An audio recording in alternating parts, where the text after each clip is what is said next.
토론과 여기에 계신 모든 분들의 의견을 들어서 토론을 진행하도록 하겠습니다. 세종시가 처음에 출범할 때 도시개발 이념 중에 하나 중요한 것이 사람이 살기 좋은 문화 도시였는데 그거에 대해서 어느 정도 충족했는지에 대해서는 조금씩 의문이 있는 것 같습니다. 오늘 토론회를 통해서 새로운 대안과 실천하신 의지를 좀 새기는 시간이 되었으면 좋겠습니다. 다음은 내빈 소개를 해드리겠습니다. 오늘 공부하는 자리니까요. 내빈 소개는 최소한으로 하는 것에 대해서 이해를 해주시면 감사하겠습니다. 우선 홍성욱 더불어민주당 실버위원회 위원장이십니다. 박수 환영합니다. 우리 열심히 찾아다니면서 공부하고 계시는 이순열 세종시 의회 의장님 참석하셨습니다. 오늘 문화기술 이쪽인데요. 여기 또 특별히 세종시 미술협회 노재석 회장님 모셨습니다.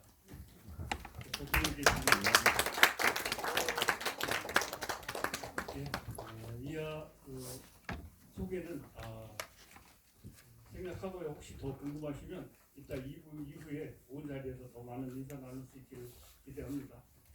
그럼 지금부터 발제를 청해 듣겠습니다. 시간은 약 40분 정도고요.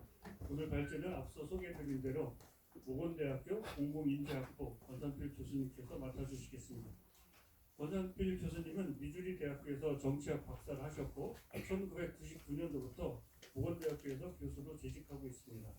권 교수님은 지방자치 발전과 공동체 운동에 앞장서 오시고 실천해 오신 분입니다. 시민이 직접 참여하여 대화를 통해 공적 의제를 논의하는 타운홀 미팅 제도를 우리나라에 처음으로 도입하신 분이기도 합니다. 오늘 발표하실 제목은 지속 가능한 도시 기초로서 정책과 문화 거버넌스입니다. 그럼 교수님 나와 계신데요. 다시 한번 박수를 환영해 주시면 감사합니다.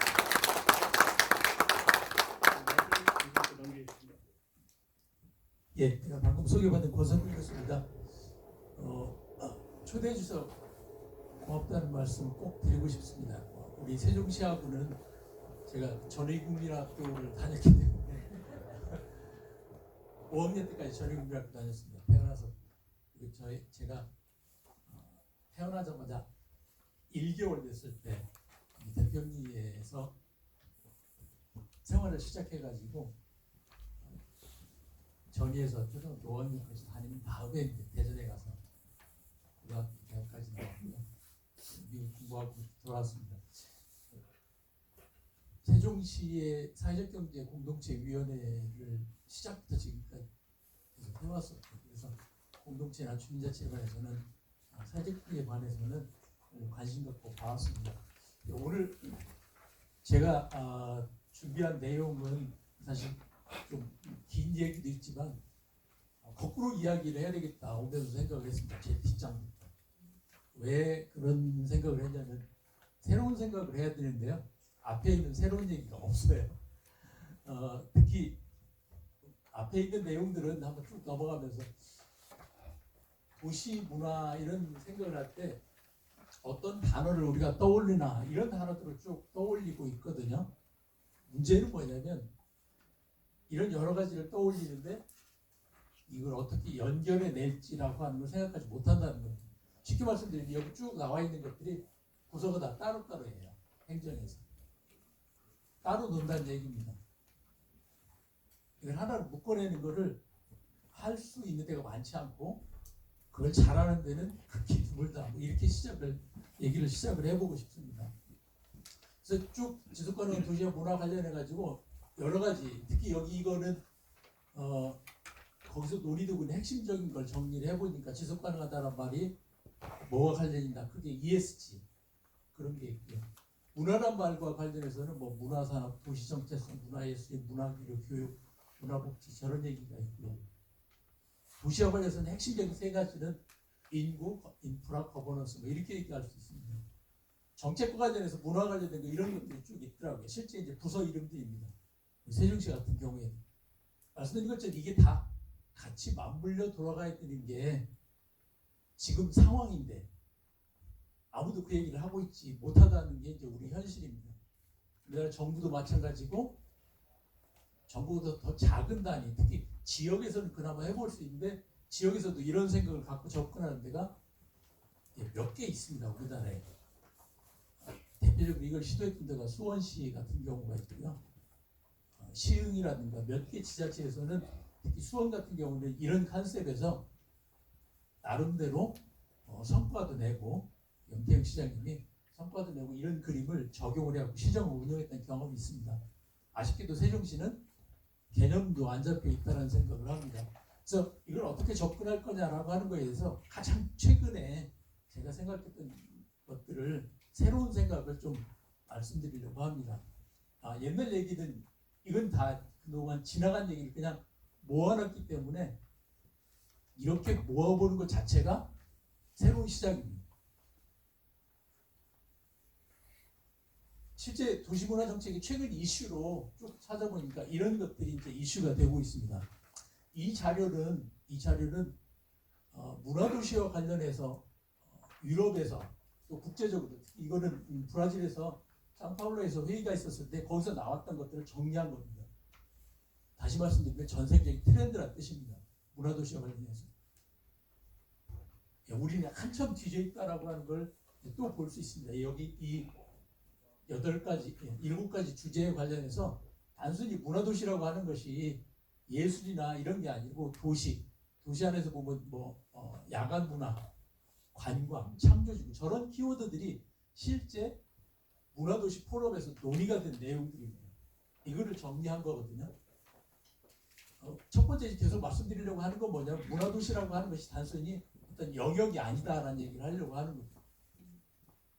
문화도시를 하려고 한다면은 이런 걸 다 같이 담을 수 있는 새로운 틀이 필요하다라고 하는 얘기를 이제 하고 싶은 겁니다. 제 얘기는. 그래서 이 얘기를 거꾸로 이제 제일 마지막에 돌아가서 뒤에서부터 시간 되는 데까지만 하고서 마치려고 하는데요. 이게 이제 문화도시와 관련해서 우리나라 정책에서 다루는 내용인데 이건 그냥 참고하시면 좋을 것 같아요. 우리나라에서 문화도시 정책은 이런 것들을 지금 예시적으로 사업에 포함시켜야 된다고 하고 있습니다. 자, 여기 나와 있는 거랑 이제 앞에 거랑 비교해 보시면 글로벌한 트렌드하고 어떤 차이가 있는지 정책적인 차이를 보실 수가 있습니다. 자, 여기는 세종시 연구에 관한 결과입니다. 2020년 23년 8월에 이런 자료가 발표된 게 있어서 제가 이제 찾아보니까 세종시에 관련해서 이런 연구를 했더라고요. 그래서 여기는 지역사회에 어떤 의제가 있는지를 연구를 한 게 있고 문화도시와 관련해서는 어떤 요소들이 지금 고려돼야 되는지라고 하는 것들이 이미 연구가 나와 있습니다. 이거 그냥 참고하시라고 한 내용입니다.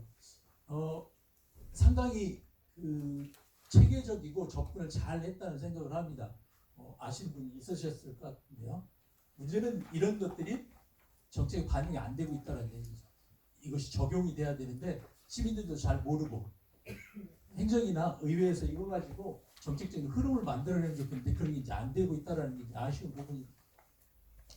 실제 이제 큰 틀은 저는 이제 이렇게 생각을 제가 앞에 있는 거 전부 다 정리한 걸 이런 틀을 가지고 정리를 해봤습니다. 표면적으로는 제일 위에는 시민들이 경험을 해야 되거든요. 시민들이 저렇게 경험을 하려면 정책이 그런 경험을 끌어낼 수 있는 정책들이 만들어져야 된다고 생각합니다. 이런 정책이 만들어지려면 행정에서 기본적으로 이 두 가지가 필수적으로 근본적으로 관점을 갖고 접근해야 된다고 생각합니다. 그러니까 문화지향적 통합적 정책하고 그거를 뒷받침하는 거버넌스가 되면은 이걸 통해서 이런 것들을 새로 하고 이런 정책이라고 이런 정책을 통해서 시민들이 이런 체험을 할 수 있을 거다라고 하는 걸 이제 그림으로 그려보려고 한 겁니다. 현재는 이렇게 가고 있어요. 그러니까 여기까지 가고 있는데 깊이 들어가 보면 여기에 문제가 많이 있다라는 겁니다. 이 문제의 근원은 뭐냐면 이 두 가지를 풀을 수 있을 거다. 그런 이야기입니다. 현재 이건 그냥 보시면 될 것 같아요. 이제 거버넌스 얘기를 해야 되는데 두 가지 말씀드렸습니다. 이게 앞에 말씀드렸던 핵심적인 두 가지가 문화를 지향하는 통합적 정책이 필요하다는 거하고 거버넌스, 이걸 뒷받침하는 거버넌스가 필요하다라는 얘기를 이제 근본적인 어떤 전환은 여기서 이루어져야 된다는 건데요. 이걸 설명하기 위해서 제일 뒤에 가서 시작을 하려고 합니다. 예. 이 그림 그런 걸 가장 이제 시민이 체험하는 걸 보여주는 또 문화를 갖고 경쟁력을 갖고 있는 사례 중에 하나는 저는 이 사우스 바이 사우스 웨스트라고 하는 걸 주최하고 있는 텍사스 오스틴 시의 얘기를 예로 들을 수 있을 것 같습니다. 여기는 상업적인 것부터 시작해서 상업적인 이렇게 시민들이 참여하는 행사까지 다양한 측면들이 다 이렇게 같이 묶여 있어요. 엄청나게 큰 규모의 문화 이벤트라고 할 수 있습니다. 문화 산업까지 다 포함해서. 이게 이제 문화 통합적인 접근을 보여주는 사례죠. 그러면 지자체는 어떻게 해서 이런 거를 할 수 있을까? 라고 하는 게 이제 과제라고 할 수 있습니다. 이런 걸 생각하는 한 가지 예로 이제 지금 문화와 관련돼서 아시는 분들이 혹시 있는지 모르겠는데 이 역사 요 그림은 우리나라 국조 5레이라고 하는 조선시대의 국가의 기본은 조선은 예의 나라였습니다. 예를 가지고 국가가 운영이 됐어요. 이게 새로운 생각입니다. 조선이란 나라를 우리가 볼 때 이 나라가 어떻게 운영됐을까?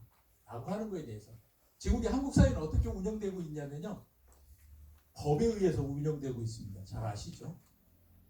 모든 정치인, 모든 행정을 하는 사람들이 법을 어기지 않으려고 노력을 하고 있어요. 어길 때마다 처벌을 받으니까. 이 나라가 움직이는 기본적인 틀이 법이란 뜻이에요.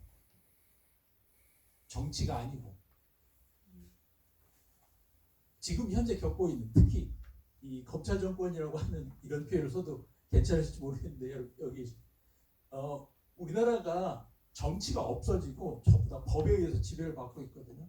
검찰이 마음을 먹으면 누구든지 갖다 집어넣어가지고 죄인을 만들 수가 있죠. 잠재적인 법 중심으로 가고 있다는. 조선시대는 그렇지 않았다는 예를 들으려고 비교해서 말씀드리는 거예요. 조선시대는 예를 가지고 지배를 했습니다. 이 예를 어떻게 운영하느냐에 따라서 예가 잘 운영이 되면 그 사회가 안정된 사회, 건강한 사회 또는 행복한 사회였고요. 예가 깨지면 시스템이 무너졌다고 생각을 했다는 뜻입니다. 근데 제가 왜 예를 말씀드리냐면 이 예라고 하는 것이 우리가 요즘 얘기할 때 예절이라고 하는 것이 아니라 사실은 문화라고 하는 것을 대부분 알고 있다는 것 때문에 말씀드리는 겁니다. 이것과 관련해서 랜달 콜린스라고 하는 사회적 상호작용 이론이라고 하는 이론으로 이제 알려져 있는데요. 2000년대 이후에 나온 새로운 이론입니다. 여기 이제 상호작용 의례라고 하는 게 있는데요. 바로 이 의례라고 하는 게 이게 방금 말씀드린 예를 얘기하는 겁니다. 조선시대 예. 이 사람은 뭐라고 설명하냐면 이 예라고 하는 것이 단순히 우리가 알고 있는 예절을 얘기하는 것이 아니라 거기는 이런 정서적인 것들이 다 포함되어 있어. 그 예를 통해 가지고 사람들이 정서적 에너지를 집단 유대를 만들고 집단 소속의 상징이 된다라는 거예요. 이 예에 참여한 사람은 이 집단 소속돼 있다라고 하는 느낌을 갖는다는 겁니다. 조선시대 우리 제사가 그런 거죠. 제사를 참석하지 않으면 그럼 제사를 못 오게 했어요. 그럼 파문당한 거예요. 그 가문에서 소속감을 잃어버리는 거예요. 얘가 그런 역할을 한다라는 겁니다. 근데 이게 이것만 있는 것이 아니라 정서적인 이런 것만 있는 것이 아니라 가치나 집단, 공동체에 관한 것이 있는 것뿐만 아니라 여기 보시면 노동과 투자의 동기가 바로 이 예를 통해서 나온다는 거예요. 일할 수 있는 일을 해야 되는 사회적 생산성을 갖게 되는 근원도 여기서 나온다고 합니다. 이걸 통해 가지고 여기서 생산된 걸 가지고 물질 재화 생산의 경제가 만들어진다는 거예요. 그러니까 의례가 바로 사회적인 거하고 공동체적인 거하고 가치적인 거를 통해 가지고 사람들이 사회의 생산력을 갖게 하고 그것이 경제의 기반을 만드는 데 연결된다는 뜻입니다. 이 이론이 옛날 얘기가 아니고 말씀드린 것처럼 2004년에 나온 거예요. 아주 현대적인 얘기를 한다는 말씀을 드리는 겁니다. 근데 이 물질적 생산 투자가 어디로 가냐면 의례 생산을 위한 물질적 투자를 한다는 거예요. 이 의례를 다시 하기 위해서. 그래서 거기에 대표적으로 무대장치, 교통비, 건물, 복장, 기획, 훈련, 사회적 여러 가지 문화예술 활동이 이렇게 연결돼 가지고 이것이 순환 구조를 만들어야 된다라고 하는 게 이 사람 주장입니다. 실제 사회가 순환되려면 상호작용 의례를 중심으로 해서 모든 것이 정치, 경제, 문화가 맞물려 돌아가야 된다라고 하는 것을 제시를 하고 있습니다. 마르크스주의 이론뿐만 아니라 그 이후에 나타난 다양한 사회 문화적인 이론들을 통합한 성격을 가지고 있어요. 이게 이제 새로운 이론으로 소개해드리려고 하는 겁니다. 이걸 뭐라고 얘기했냐면 Interaction Ritual Chains라고 하는 그런 이름으로 책을 썼고 그렇게 소개를 하고 있습니다. 우리 사회가 지금 분열되어 있는 사회고 다 쪼개져 있거든요. 세대 간 그러니까 MZ세대하고 직장 가면 적응을 못한다는 거예요. MZ세대가. 여기 인사혁신처가 있는데 인사혁신처에서 지금 가장 크게 관심 갖는 주제가 바로 이 문제입니다. MZ세대 문제. 공무원 경쟁률이 계속 떨어지고 있어요. 공무원 안 한다고 그래요. 합격하고 나서 그만두는 비율이 무지하게 높습니다. 그래서 공무원 자체가 문제를 갖고 있어요. MZ세대 문제는 MZ세대의 문제가 아니라 관료 시스템 자체가 문제라는 걸 보여주고 있거든요. 이 젊은 세대를 그럼 안 받아들일 거냐? 그럼 사람이 없잖아요. 일을 해야 되는데. 그럼 어떤 식으로 같이 일을 할 거냐라고 하는 것을 생각할 때 의례를 재구성해야 된다라는 걸로 시작할 수 있다는 뜻입니다.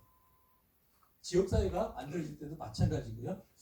여기 보시면 조선시대 최고의 예술은 최고의 그림, 최고의 공예품 이런 것이 다 이때 사용된 거였습니다.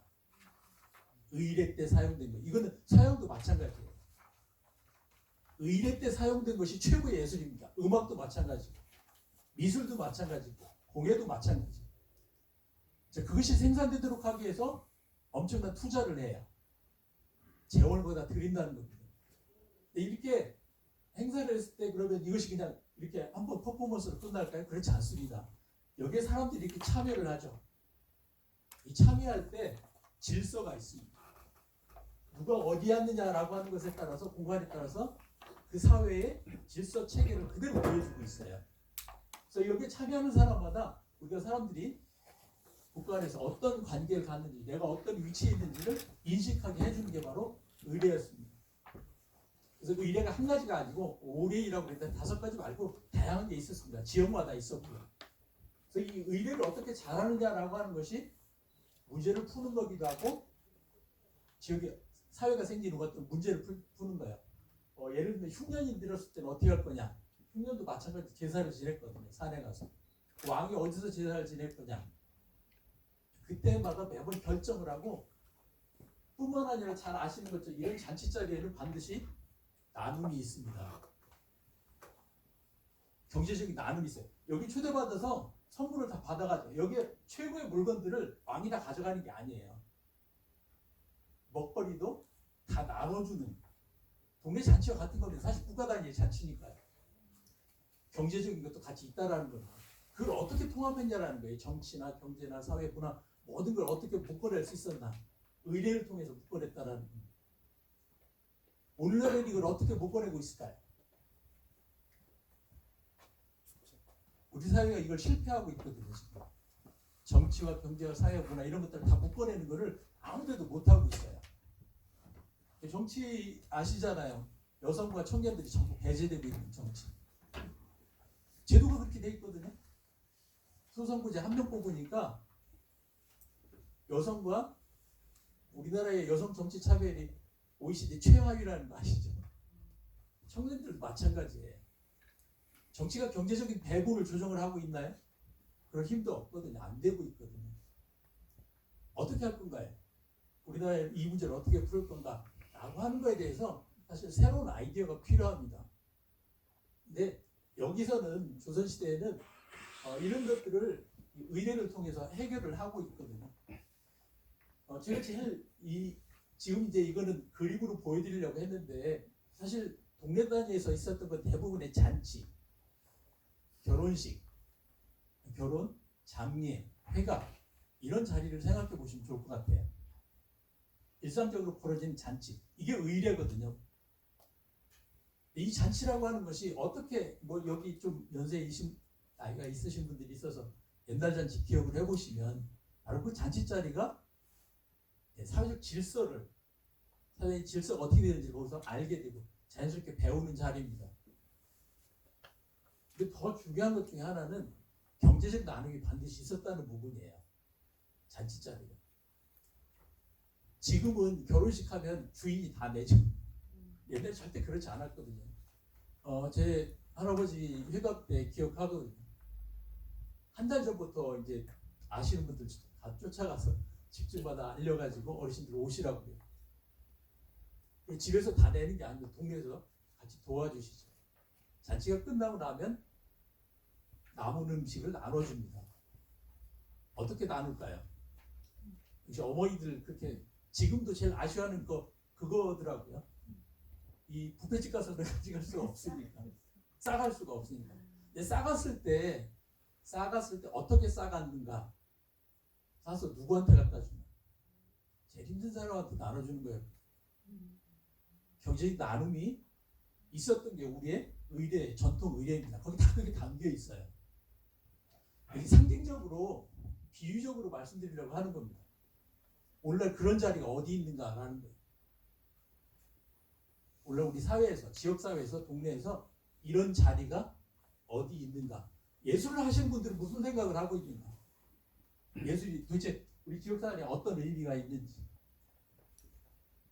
저 가르치는 선생으로서 그런 생각합니다. 여기 지역사회에서 어떤 의미가 있는가? 이때 이런 걸 진행할 때 선생은 무슨 일을 했을까? 그게 단순히 말씀드렸던 요 이론, 그래서 이거를 하려고 할 때, 이렇게 의례를 진행하려고 할 때, 사실 그걸 이제 거버넌스 같은 이름으로 오늘날로 얘기하네요.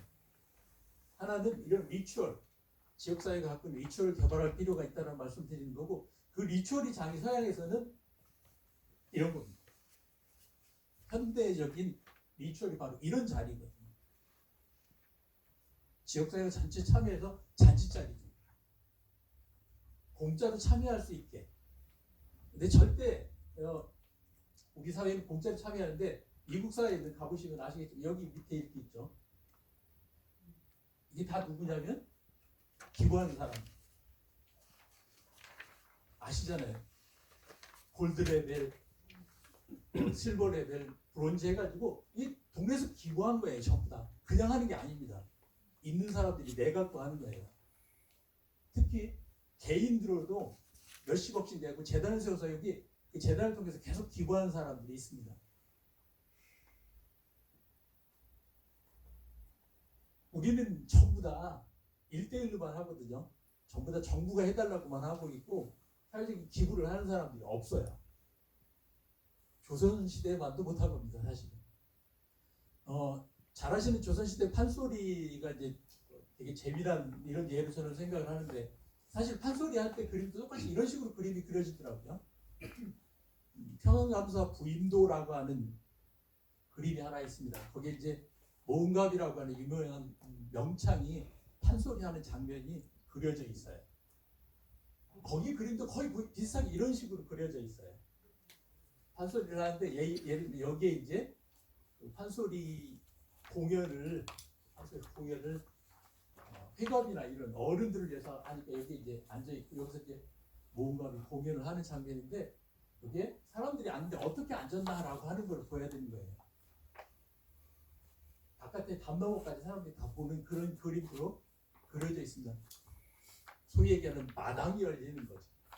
자, 그 판소리 공연에 돈을 낸 사람은 누구냐면 누군가 후원자가 있었던 거예요. 근데 그 사람이 공연을 후원을 했지만 자기 식구들만 보는 공연이 아니라는 거예요. 누구나 와서 볼 수 있고. 조선시대에 다 그렇게 했습니다. 실제. 근데 지금은 우리 이 세종 안에서 공연이 있을 때 이 공연을 어떤 식으로 돈을 내서 하고 있을까요? 상업적으로 하는 거나 아니면은 시에서 돈 내서 하는 두 가지 외에는 없습니다. 조선시대만 못하다는 얘기를 하려고 하는 거예요. 이 부분이 저희가 같이 생각해 봐야 될 부분입니다. 제가 이제 실제 예술이라고 하는 것이 어떻게 진행돼야 되는가라고 하는 거 이게 이제 공동체적인 건데요. 이게 이렇게 전체가 모여가지고 전체 그 발리에서 하는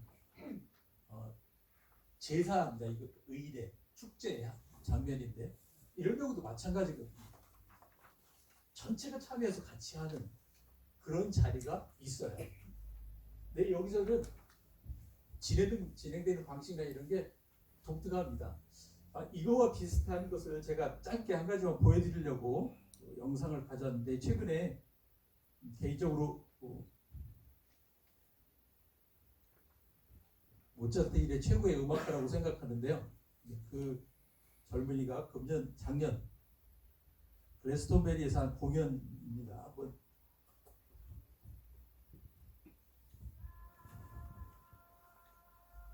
음악인데 특별히 어떤 다른 방식으로 한 걸 보실 수 있을 거예요.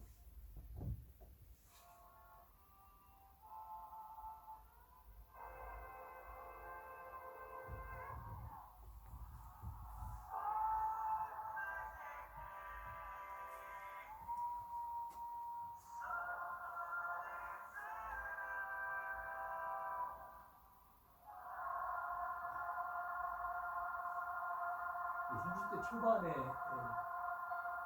음악을 하는 친구인데요. 천재입니다. 음악이 이렇게 대단한 모차르트 일의 최고라고 저는 개인적으로 생각하는데 그 음악에 대한 이해뿐만 아니라 관중들과 어떻게 음악을 하는지 한번 보시죠.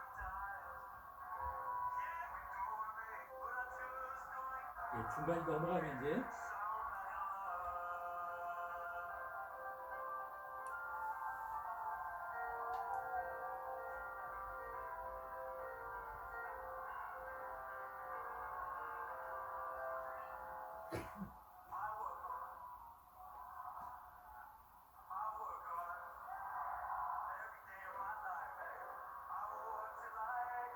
청중을 참여시키는 걸 하거든요.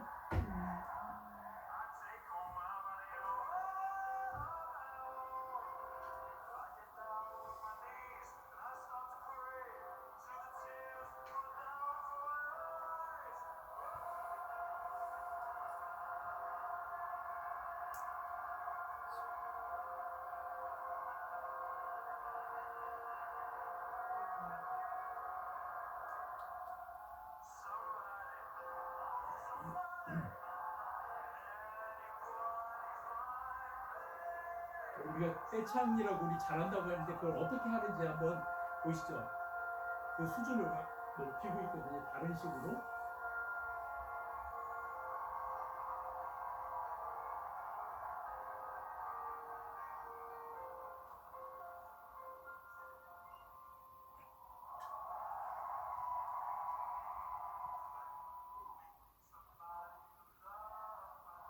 예, 차별을 끌어내는 방법을 어떻게 하는지 한번 보시죠.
이 말갖고 신화됩니다.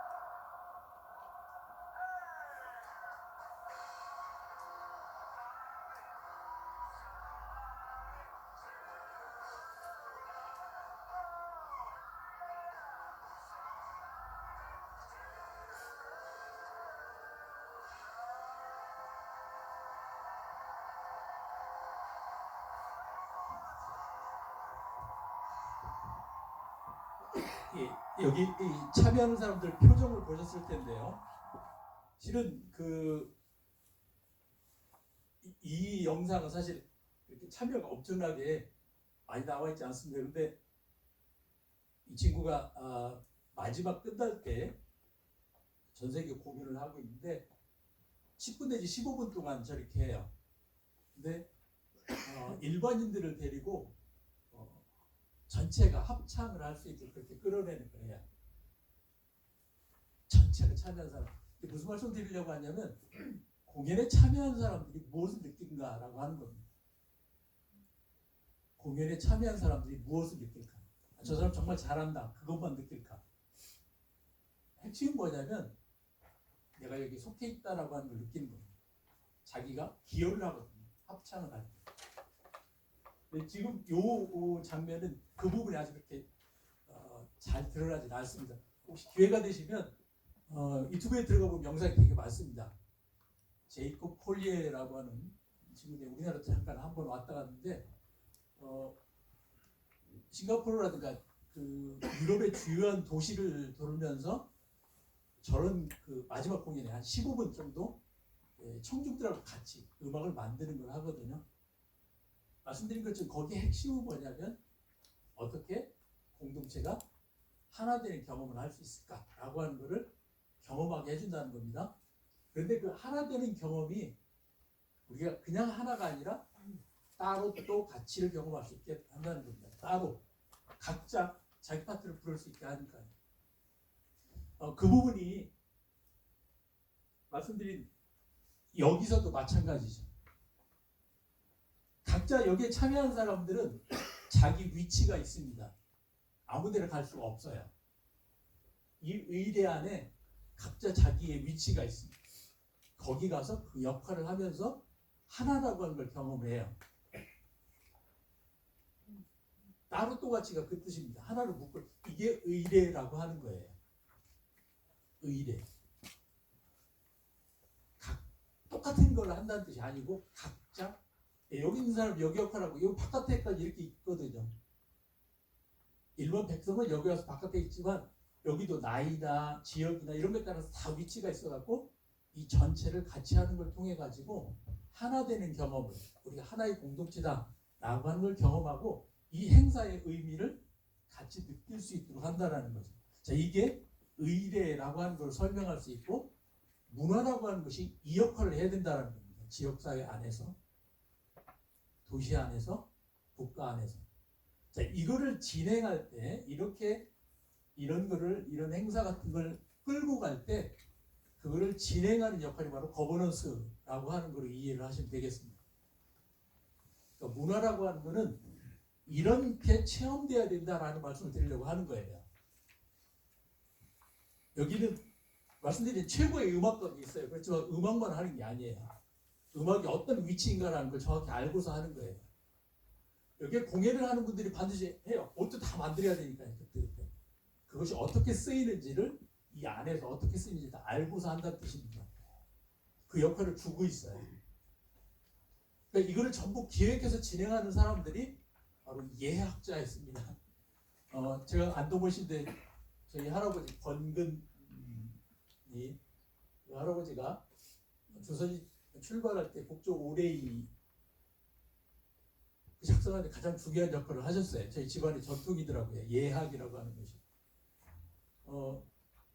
그래서 그 예를 어떻게 할 건가라는 철학에서부터 시작해서 그것이 여기 이 책에 나오는 의례라고 하는 의까지 이렇게 쭉 연결되는 걸 다 갖고 있었습니다. 조선시대에는. 근데 지금은 이런 거에 대한 철학도 없고 그냥 퍼포먼스만 있는 거예요. 보여주는 거. 관계나 공동체성에 대한 생각이 전혀 없고. 그래서 이 부분이 새로운 생각으로 말씀드리고 싶어서 준비한 내용입니다. 이걸 진행을 하려면 이제 거버넌스가 필요합니다. 이걸 함께 하기 위해서. 그래서 거버넌스는 뭐 복잡하게 이론적으로 설명하면 구조로서 어떻게 참여할 건가, 다양한 사람들이 또 과정은 어떻게 진행할 건가 이런 것들을 함께 생각해야 되는 부분이 되겠습니다. 협력 방식도 다양한 것들이 그 안에 들어가 있어요. 마지막으로 이 얘기만 한 가지 드리고 이제 제 이야기를 마치려고 합니다. 실제 이제 이런 걸 하는 사례로 수원을 말씀드렸는데 이 그림을 뭐 많이 보셔서 아실 거예요. 수원이 가장 대표적으로 하는 화성문화재입니다. 지금 뭐 70년이 다 돼갈 것 같은데요.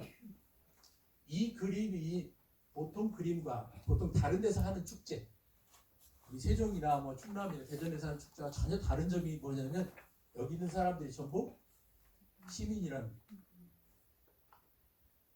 이게 다 시민들이 하세요. 여기 지금 왕으로 역할을, 강도대왕 행찬이 왕으로 역할하는 부분 공모를 해요. 그리고 그거 하신 분은 돈을 냅니다. 300만 원, 500만 원 이렇게 내신다고 직접 제가 들은 얘기예요. 이걸 오랫동안 이걸 진행을 하면서 작년에 제가 처음 가서 인터뷰하면서 들은 얘기입니다. 여기 있는 분들 중에 회사를 만든 분들이 있어요. 여기 출연하기 위해서. 이게 다 공모해서 하는 거예요. 그리고 여기 주요한 역할을 하는 분들 말씀드린 것처럼 기부를 한대요. 좀 뽑기도 하지만, 그리고 이분들 연초부터 시작해서 이게 10월달쯤 하는데 연초부터 같이 모여가지고 연기훈련, 걷는 거 뭐 이런 거 또 역사적인 거 배우고 하는 그런 교실이 운영되고 있습니다. 수원문화재단에서 하고 있더라고요. 그러니까 눈에 보이는 거와 전혀 다르다라는 말씀을 드리려고 하는 거예요. 자, 이런 걸 진행을 하려면 어떻게 해야 될까요? 몇 분이 시작을 했어요. 문화재단에서. 근데 진행 방식을 다르게 한 겁니다. 시민들이 참여하게 하자. 그럼 참여하게 어떻게 할 겁니까? 공모를 해야 되지 않으니까 바로 할 수 없으니까 계획을 미리 하는 거예요. 연초부터 공모하고 있고 화성 문화재 학교 같은 것도 있고요. 그래서 여기 참여한 분들이 말씀드린 것처럼 이걸 참여했던 계기를 해갖고 연극 하시는 분들의 팀도 만들고 동아리도 만들고, 이분들이 여기 참여했던 분들이 이 행사 때 도우미를 하고 그렇게 합니다. 그러니까 이 화성문화재라고 하는 것이 지역사회가 함께하는 행사가 되고, 거기에서 말씀드린 다양한 경제적인 것들도 나타난다는 거예요. 이웃 일본에 비하면 너무너무 취약하죠. 아시는 것처럼. 일본은 동네마다 이런 게 다 나와 있습니다. 동네마다 전부 다 나와 있고, 지자체가 돈을 대지 않고 주민들이 다 해요. 일본의 많은 마을 축제가 전부 그렇게 진행되고 있습니다. 근데 왜 우리는 전부 다 아까 말씀 둘 중에 하나밖에 없을까? 자기 돈 내고 와서 보는 상업적인, 아니면은 시에서 예산돼서 하는 공짜로 하는 행사, 이 두 가지 외에는 다른 게 없거든요. 이 둘 다 지역사회의 공동체성을 키우는데 기여하기 대단히 어렵습니다.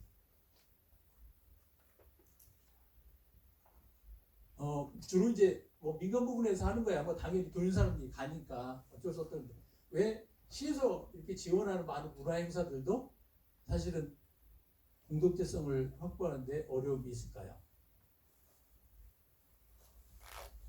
복잡한 시민들의 수요를 정치 과정이 다 반영하기 어렵습니다.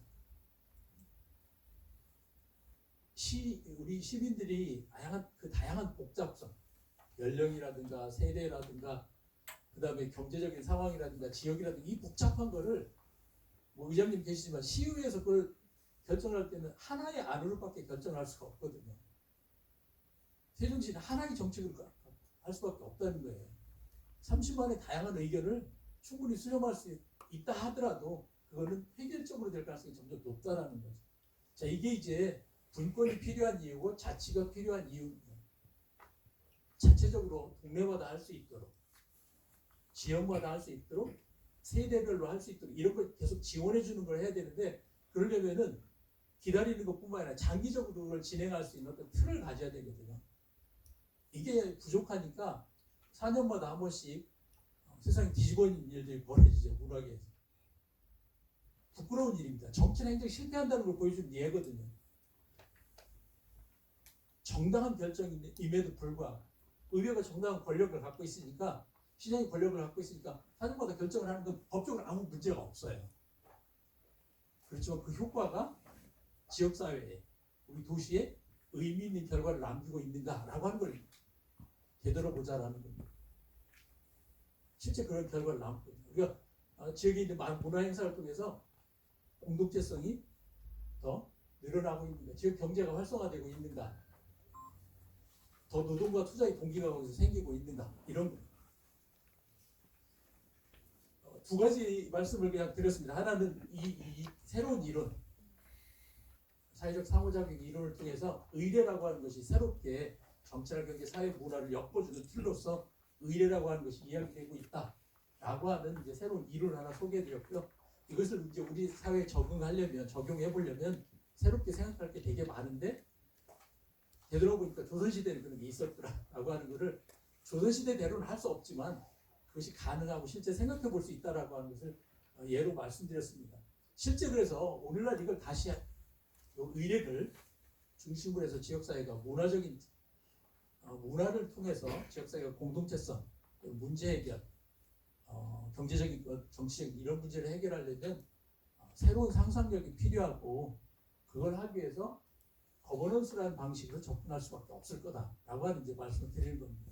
이 구체적으로 문화 거버넌스를 어떻게 할 건가라고 하는 것에 대해서는 별도의 논의가 필요할 것 같고, 그 간단한 아이디어는 여기서 말씀드린 뭐 이런 걸 가지고 생각을 해보실 수 있습니다. 이거 뭐 이론적인 게 많이 나와 있기도 하고, 또 다른 쪽에서 논의되고 있는 것은 응용은 필요한 것 같습니다. 예, 제가 준비한 지 여기까지 하도록 하겠습니다. 고맙습니다.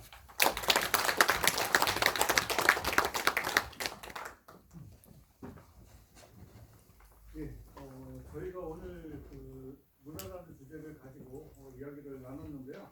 사실 우리가 오늘 논의하고자 하는 것은 특정 영역이나 전문가 이야기보다는 도시와 문화, 시민과 문화의 이야기를 가지고 어떻게 하면 시민의 삶의 질을 높이고 지속 가능한 도시를 만들어 나갈 것인가에 대한 고민을 하고자 했는데, 그에 걸맞게 대안을 제시해 주신 우리 권상준 교수님께 다시 한번 감사드립니다. 이제 토론에 들어갈 텐데요. 중요한 말씀 하나 드리겠습니다. 토론회가 끝나고 나면 자리를 잘 지켜주시고, 끝나고 나면 나성동은 아닌데요. 나성 전집이라고 하는 그 BRT 건너편에 전집에서 뒤풀이가 준비되어 있으니까요. 자리 잘 지키셨다가 나누고 싶은 이야기 거기 가서 더 나눌 수 있도록 했으면 좋겠고요. 그럼 토론회 준비를 좀 해주실까요? 오늘 토론 이유는 그 김현옥 세종시의회 예비위원장님하고요. 그리고 새로운생각연구의 이사이신 강기훈 홍보람의 전문가 세 분이 같이 해주시겠습니다. 제가 정리되는 대로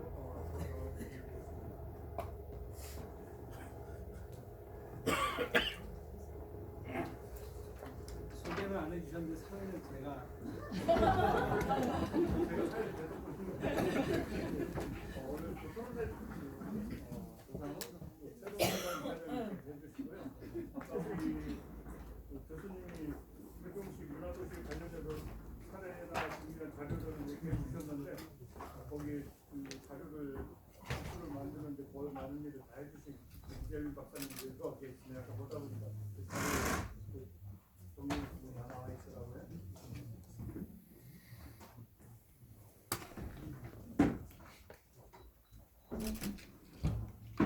앞으로 교수님께 소개 좀 나와주실까요?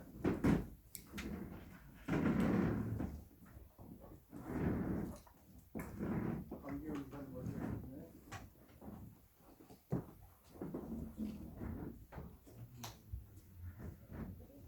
김현웅 의원님. 화장실에서 화장실 저희가 화장실 시간도 원래 안 주던가요? 뒷풀이 시간을 좀 늘리려고 인터세션 없이 항상 진행합니다. 마이크를 좀 그러면 그전에 좀 내주세요.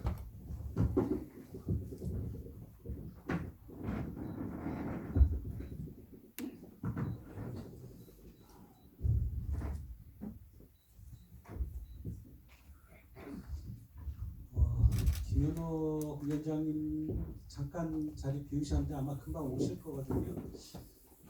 여러분 저희가 항상 고민하는 게 좀 더 많은 분들한테 이렇게 좋은 말씀을 전할 방법이 어떻게 있을까 해서 저희는 항상 이렇게 야간에 하고 있어요. 근데 오늘 말씀 되게 괜찮지 않으셨어요? 권성필 교수님한테 일단 박수 한번 부탁드리고요.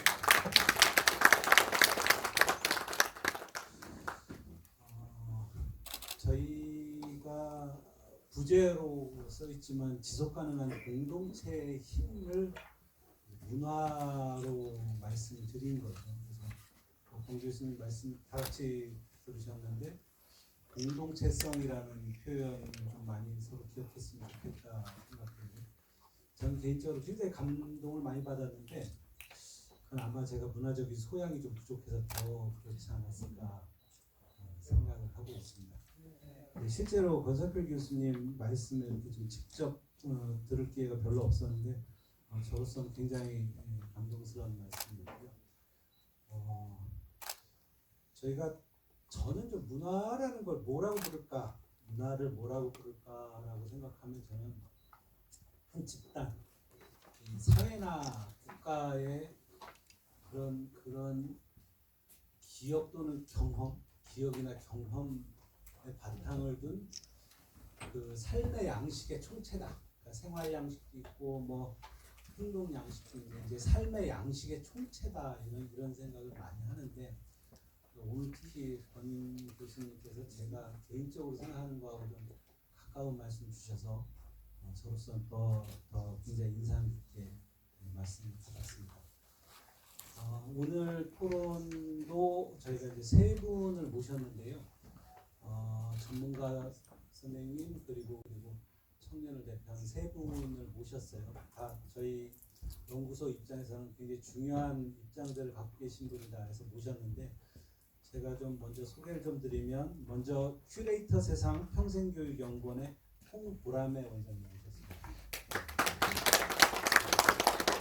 홍 원장님은 이제 요즘은 큐레이터라고 보통 부르죠. 예전에 학예사라고도 불렀는데 지역문화 현황과 새로운 모색이라는 토론문을 주셨는데 우리 세종시 앞으로 한 5가지 정도 방향을 갔으면 좋겠다라고 굉장히 구체적인 말씀 주셨는데 이따 들어보시면 되고요. 그 다음에 김현옥 세종시의회 예산결산특별위원회 위원장님 모셨습니다. 당연히 우리 위원장님은 현재 세종시의 정책이나 구조를 토대로 해서 특히 행정수도인 세종이 어떻게 문화적 틀을 갖춰 나갈 건가 이런 말씀 좀 주실 거고요. 네, 끝으로 강기훈 청년희망 팩토리 이사장님 모셨습니다. 우리 강 이사장님은 청년들이 스스로의 힘으로 이 세종시를 청년들이 머물 수 있는 공간으로 만들어 보자라고 수년째 몸부림치고 있는 세종시의 대표적인 청년 활동을 하는데 오늘도 청년의 눈으로 본 문화라는 주제를 가지고 말씀을 주실 겁니다. 아까 발제 들으신 거를 토대로 해서 각 그 토론자분께서는 8분 정도, 물론 약간 넘쳐도 됩니다만 8분 정도 지적 말씀 좀 주시고 그다음에 권 교수님 말씀 한번 듣고 그다음에 참석하신 분들 말씀 듣고 이런 식으로 진행할 거고요. 순서는 제가 지금 소개해드린 순서대로 먼저 홍보람의 원장님부터 말씀 좀 청해 듣겠습니다.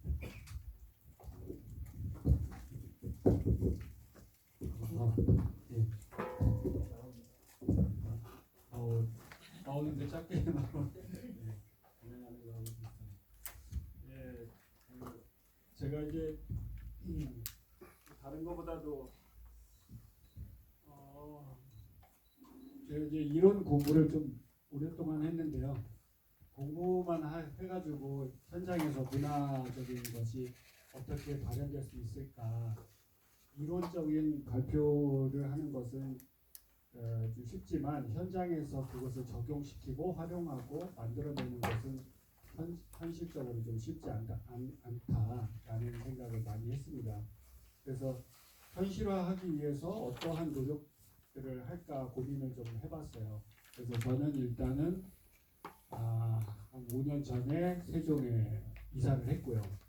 그리고 주민자치회도 들어가서 주민자치 활동하고 그리고 문화재단에 세종문화재단에 들어가서 이사도 하면서 어떻게 돌아가는지 그것도 이제 실질적으로 예산이나 모든 것들을 좀 보고요. 그다음에 또 시에 들어가서 시에서 여러 가지 또 문화예술과에 가서 이제 추진 참 이런 걸 해봤습니다. 그래서 아까 교수님께서도 이제 그런 얘기를 하시고 또 본문에 보시면 총괄 기획 이런 것들을 해야 된다. 라고 이렇게 본문에 있습니다. 그래서 그것을 하기가 사실은 현장에서 뛰지 않으면 하기가 좀 어려운 점이 많이 있다는 것을 제가 많이 느꼈고 현장에서 부딪히는 것도 많이 있었습니다. 그리고 교수님 발표하신 것 중에서 그 자료가 저도 이제 공교롭게 딱 같은 자료를 이제 확보를 해서 했는데 대전세종연구원에서 이제 발표한 자료 그와 굉장히 좋은 우리에게 딱 맞는 자료라고 생각합니다. 자료를 보면 저는 이제 미래 세대와 공감할 수 있는 지속 가능한 정책을 추진해야 한다. 시민들께서 말씀하셨습니다. 그리고 지역 문화의 특성에 반영한 독창적인 의제를 개발하여 지속적이고 체계적인 정책 추진 체계를 마련할 것이 필요하다. 어떻게 알았는지 시민들 눈이 굉장히 정확하신 것 같아요. 제가 일을 하면서 느낀 게 시에서 문화정책 국장님, 과장님 한 달하고 바뀌신 분도 있었고요. 6개월 하고 그만 다른 부서로 가신 분이 있고요. 같이 뭘 하려고 해도 이게 전화하면 또 다른 분인 거예요. 이론가들이라든지 전체적으로 이렇게 안내를 해드려도 현장 거기 그 정책적인 것을 하시는 분들이 이렇게 6개월 어떤 분 한 달하고 가시니 이 세종시가 지금 우리 시민들께서 말씀하신 대로 지속적이고 체계적인 정책 추진 체계를 마련해야 된다. 이게 44%입니다. 그런 점이 시민들도 느꼈다는 얘기를 볼 수 있습니다. 그리고 세종 시민들이 만족하는 이 신도시 너무 만족을 하시는 그 명성에 맞는 문화 사업에 집중할 것을 말씀하십니다. 그 이미지와 명성에 맞는 그 문화 사업을 했으면 좋겠다. 또 세종에서만 경험이 가능한 문화 시설이나 콘텐츠를 발굴하는 것이 중요하다. 아주 중요한 포인트를 시민들 또 이제 물론 이제 질문을 너무 잘 하셨기 때문에 이런 좋은 결과가 나왔다고 생각을 합니다. 그리고 극복할 문제로는 행정 및 지역 사회에서 문화에 대한 인식이 부족하다. 그리고 그럼으로 인해서 매력적인 문화 공간이 부족함이 있다. 그럼 이런 문제를 가지고 제가 이제 정책적인 부분을 좀 고민을 해봤습니다. 현장에서 뛰면서. 그래서 이제 제 부분에서 3페이지인데요. 거기 이제 적극적인 문화 정책을 좀 필요로 합니다.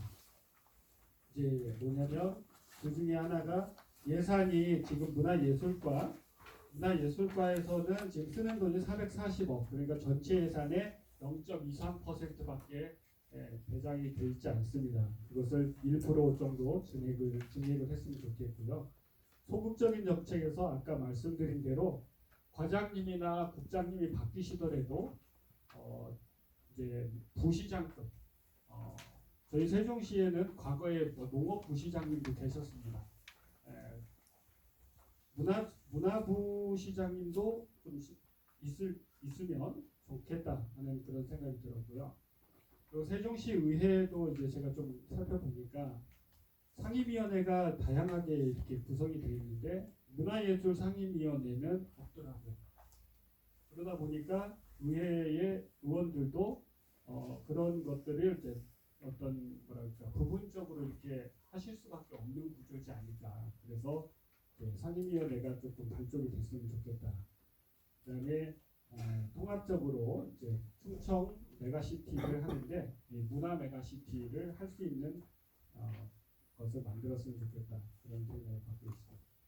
그다음에 이제 K컬처 문화수도를 그러니까 K컬처를 문화수도 세종에서 그러니까 서울이 이제 그 여러 가지의 모든 문화를 갖고 있는 것 같지만 이 새로운 문화를 서울에서만 다 하기는 어려운 부분이 있고 세종은 전부 다 새로 이렇게 만들어진 거기 때문에 또 만들어질 계획도 많이 갖고 있으니까 그러한 것을 세종에 와서 문화를 경험할 수 있게끔 만드는 게 필요하다. 두 번째는 이제 국제 문화 교류를 통한 성장 거점 기능을 확보하는 게 좀 필요하다라고 해서 제가 결제문에 한 4페이지에 제가 이제 제안드리고 싶은 거는 스위스에 가시면은 가장 유명한 갤러리가 가장 중심적으로 작품을 선보이는 게 키네틱 아트입니다.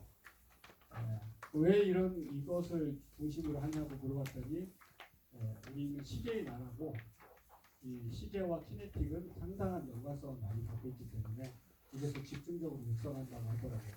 일개 갤러리도 나름대로 가치관을 가지고 움직이는데 우리나라는 사실 세계 최초의 우리 미디어 아티스트인 백남준 선생을 확보하고 있다는 것 하나만도 우리가 미디어 아트를 세계화시킬 수 있는 기본적인 것을 갖고 있습니다. 그런데 산업까지도 우리에게는 굉장히 좋은 산업체를 갖고 있어서 국제 비엔날레 미디어 아트 비엔날레를 추진한다면 우리에 맞는 그런 K 컬처를 만들어 갈 수 있다고 저는 생각했고요. 그다음에 문화예술에 대한 국제기구 유치 지금 세종이 또 열심히 합니다. 뭘 하더라도 우리나라 사람들이 열심히 하기 때문에 여기 유네스코 기구도 사실 들어와 있죠. 그것을 청주하고 저희 세종하고 또 공주 같이 묶어서 하다 그러면 더 좋은 결과가 나오지 않을까. 그다음에 이제 행정 수도에 맞는 문화 시설을 유치하는 것이 좀 필요하다고 생각합니다. 여러 군데에서 뭐 모마를 유치했으면 좋겠다, 뭐 pompidu를 유치했으면 좋겠다 말씀을 하시는데 그 나라의 수도에 외국의 갤러리, 외국의 미술관이나 박물관이 있는 나라는 없습니다. 빌바오 같은 폐광산에 구겐하임 미술관이 있는 거지 스페인 마드리드에 구겐하임 미술관이 있는 건 아닙니다. 그 나라의 문화예술을 알릴 수 있는 그런 미술관이 있어야 된다고 생각합니다. 지방이나 뭐 대구나 부산은 가능합니다. 그렇지만 수도가 된다는 곳에 외국 미술관이 있다는 것은 생각해 봐야 될 필요가 있다고 생각합니다. 그리고 세종에 이제 또 공교롭게 대학이 너무 멋진 대학들이 우리 세종에 다 있습니다. 카이스트 공익대학교, 고려대학교, 영상정보대학. 근데 공교롭게 또 이 과가 고려대만 해도 문화예술에 관련된 과가 이 세종에 있습니다. 너무 미리 예측을 했는지 잘 돼 있고요. 그다음에 이제 문화시설 보완 또 문화도시 정체성의 형성 이런 것들은 읽어주시면 좋을 것 같고 세 번째는 행복 도시권 내의 다양한 자원의 관광 벨트와 통합 운영하는 거 내용 좀 써놨으니까 한번 보시면 될 것 같고 그다음에 전통문화에 대한 복원과 기능사업 추진을 했으면 좋겠고요.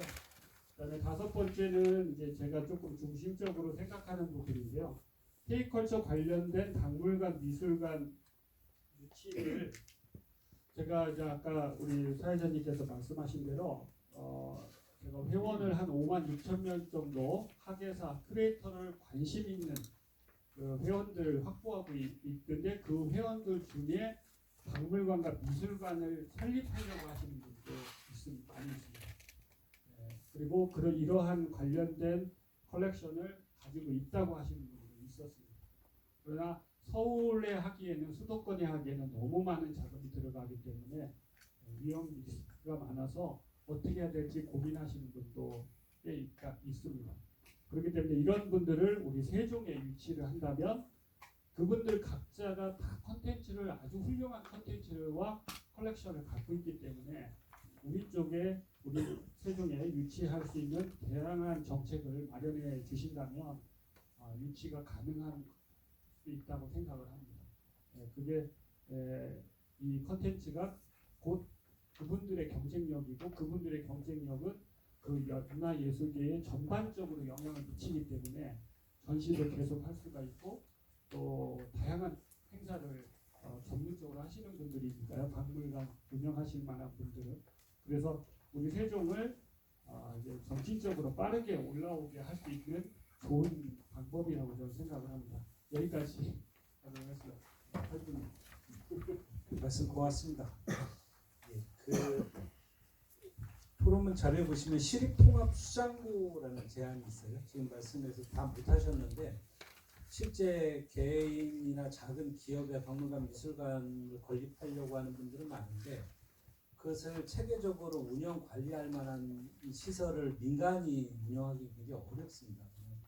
세종시 같은 곳이 그런 공공형 통합 수장고를 만약에 제시를 해줄 수 있다 그러면 아마 지금 말씀하신 거를 현실화시키는데 굉장히 큰 도움이 되지 않을까 생각하고 있습니다. 네, 두 번째는 김현옥 우리 예산결산위원장님 말씀 청해드리겠습니다. 네, 안녕하세요. 방금 소개받은 예산결산위원장 김현옥이라고 합니다. 지금 제 앞에 제가 시간을 조금 체크하면서 말씀을 드릴 건데요. 우선 오늘 4월 우리 이제 문화도시 그리고 지속 가능한 공동체의 힘이라는 주제로 이제 토론회를 마련을 해주신 새로운 생각 연구소 관계자분들과 팀장에게 감사 말씀드리고요. 의회를 대표하지는 않습니다. 그렇기는 하나 다만 이제 의장님이 지금 자리하고 계셔서 굉장히 든든하게 생각하면서 말씀을 좀 올리도록 하겠습니다. 네, 저에게 이제 주어진 그 주제는 행정수도 세종과 문화정책에 대한 부분에 대해서 이제 말씀을 좀 주시라고 했었는데요. 잘 알고 계시겠지만 이제 저는 의정 활동을 하면서 느꼈던 부분에 대해 위주로 좀 말씀을 올리고자 합니다. 우리 이제 그 이제 구성원분들이나 우리 또 지역 주민분들께서도 마찬가지지만 세종시를 표현할 때 실질적인 행정 수도라는 말씀들을 하시거든요. 이 말을 역으로 표현을 한다면 사실상 역할은 하고 있지만 인정받지 못하고 있다라는 말과도 일맥상통하다고 볼 수가 있겠습니다. 그 이유 중에 하나는 이제 노무현 정부 때 사실적으로 행정 수도를 건설을 추진했지만 결과적으로 이제 전론 발의가 된 이유 중에 하나가 청와대라든지 이런 국회가 이제 오지 못함으로 인해서 행정도시 복합도시라는 이름이 이제 명칭에 붙게 되었습니다. 지금 이제 각 그 의회에서도 마찬가지고 분원이라든지 집무실이라든지 추진 중에 있기는 합니다만 실질적으로 아직 그렇지 못하다는 부분에 대한 아쉬움의 표현이지 않을까 그 생각을 하고 있고요. 또 냉정하게 본다고 하면 세종시 위상에 걸맞는 이 문화 정책들도 과연 이게 국가적인 것이냐 아니면 우리 지역적일 수 있지 않을 것이냐 이 부분에 대한 생각도 좀 해볼 필요가 있겠습니다. 제가 이제 그 예산결산위원장을 맡고 있다 보니까 예산을 위주로 조금 이제 말씀을 올릴 건데요. 세종시는 다른 지역과 다른 점이 하나가 있는데요. 이제 단층제라고 합니다. 표현을 단층제라고 하는 이유 중에 하나는 광역시이기는 하나 이 시 밑에 시군구라든지 이제 별도의 자치구가 없고 이 세종시 자체에서 기초 업무와 강력 업무를 같이 수행을 하게 됩니다. 그렇기 때문에 예산은 기초 예를 들면 뭐 경북공이라든지 그다음에 경기 파주라든지 이런 예산만큼을 주면서 실질적으로는 광역시 업무를 하고 있는 거죠. 그리고 이제 광역시 중에서는 규모라든지 인구라든지 이런 부분이 이제 예산에서 가장 적은 게 또 우리 세종시 어찌 보면 약점일 수도 있겠습니다만 이제 또 빠르게 추진할 수 있다라는 점에서는 굉장히 또 장점이 될 수 있겠습니다. 또 잘 알고 계시겠지만 세종시가 출범한 지 지금 12년째가 되고 있는데요. 따지고 보면 이제 뭐 유명한 어떤 우리 지역 행사라든지 차별화된 어떤 축제라든지 이런 것들은 사실 거의 찾아보기는 좀 힘든 부재하다라는 말씀을 좀 드리고 싶고요. 그거에 반해서 이제 뭐 부천 같은 경우에는 판타스틱 영화제라든지 부산 국제영화제 같은 이런 아예 이제 트렌드화가 되고 역사가 굉장히 깊어지는 그런 문화 축제를 지금도 이제 하고 있는 부분입니다. 우리의 비전은 세종 시민들은 이제 각 그 시도에서 이주해 오신 이주민들로 구성이 되어 계시기 때문에 니즈라든지 이런 걸 상당히 지금 높은 수준에 와 있지만 실질적으로 정책이라든지 어떤 지역적인 축제라든지 그다음에 이거를 개발하고 발굴하는 어떤 우리 지금 업무를 보고 계시는 분들의 역량은 외람되지만 사실 그게 미치지 못하고 있다라고 감히 좀 말씀을 드리고 싶습니다.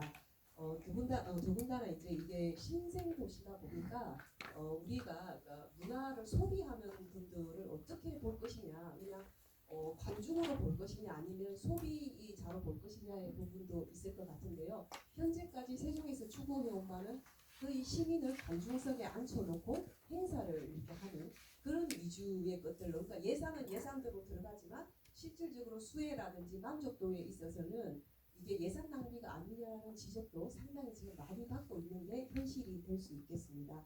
그래서 23년도 기준 예산, 본 예산을 기준으로 본다고 하면 세출 기준으로 이렇게 문화 분야에 약 862억 원이 책정이 되었고요.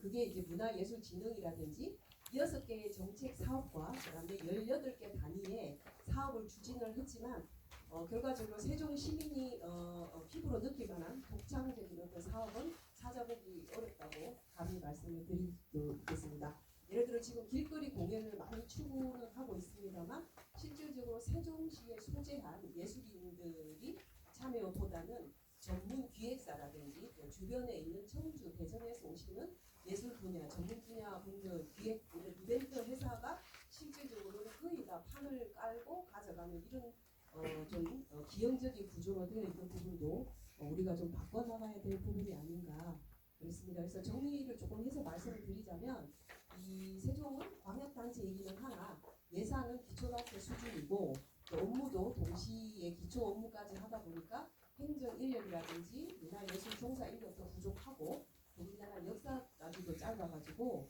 세종 할 때 대표 콘텐츠, 문화 콘텐츠가 떠오르지 않고요. 특화되어 있는 행사도 상당히 부족하다라는 부분을 좀 말씀드리고 싶습니다. 그리고 이제 그 앞에서 우리 계속 이제 교수님 발제, 권석필 교수님 발제를 들으면서 좀 마음이 아팠던 것 중에 하나가 이제 그 세종시는 그러니까 대한민국 행정 수도로서 지역 균형 발전을 이끌어가는 리트머스 시험지라고 하잖아요. 우리가 리트머스 시험지 역할을 제대로 하고 있는지 국민들이 계속 지켜보고 있지만 그렇지 못하다는 부분에 대해서 좀 말씀을 드리고요. 그다음에 그러면 마을 단위, 동아리 단위, 학교 단위에서 직접 수혜자가 스스로 할 수 있는 어떤 문화를 만들어가고 기획하고 펼칠 수 있어야 되는데 그렇게 할 수 있는 게 제가 굉장히 기대했던 게 우리 그 전 시장님이 추구했던 그 읍면 동장 그 시민 이제 공모제로 진행을 했다가 지금 바로 이제 바뀌면서 그 최미로 시장 체제가 되면서 바로 직선제로 지금 바뀌어 버렸습니다. 이 부분도 이제 하나의 그 조금 칸막이가 되지 않을까 그 생각을 듭니다. 그래서 개인적으로 이제 지속 가능한 공동체가 되려면 그러면 어떤 부분들에 잘 갖춰져야 될까라는 고민을 조금 했었는데요.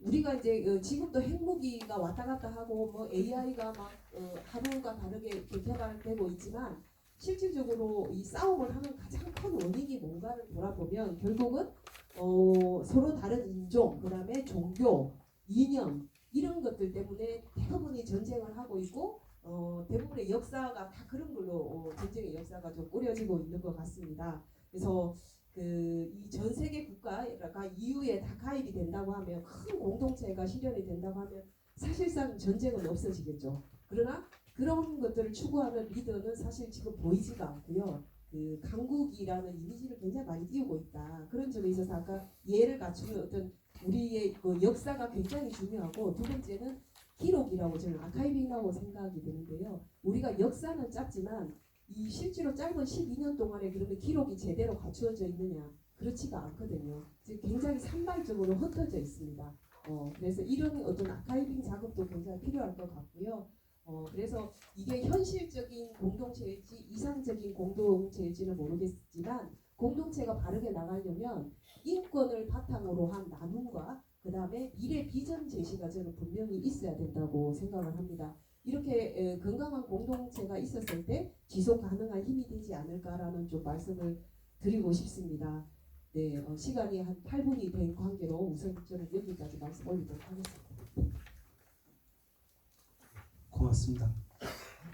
말씀을 굉장히 또박또박 잘 해주셔서 아마 대부분 다 주신 말씀 이해하셨을 거라고 생각하고 이어서 우리 청년의 눈으로 보는 문화에 대해서 강기훈 이사장님 말씀 부탁드리겠습니다.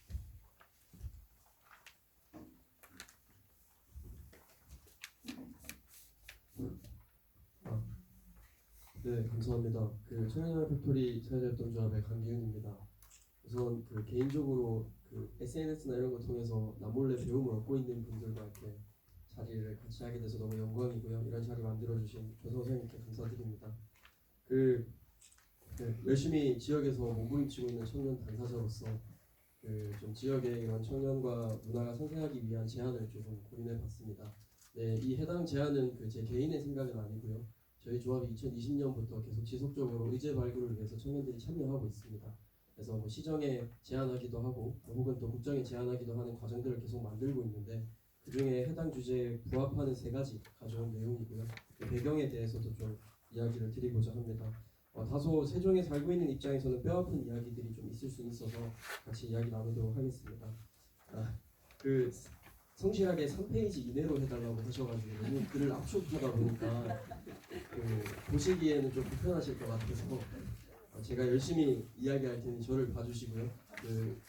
이 들어가 있는 이미지 2개만 좀 필요할 때 말씀드리도록 하겠습니다. 그래서 첫 번째 이미지입니다. 아마 너무 또 유명한 그 그림이기도 하죠. 2016년도에 서울에 있는 한 초등학생이 그린 한반도이고 좀 화제가 됐었습니다.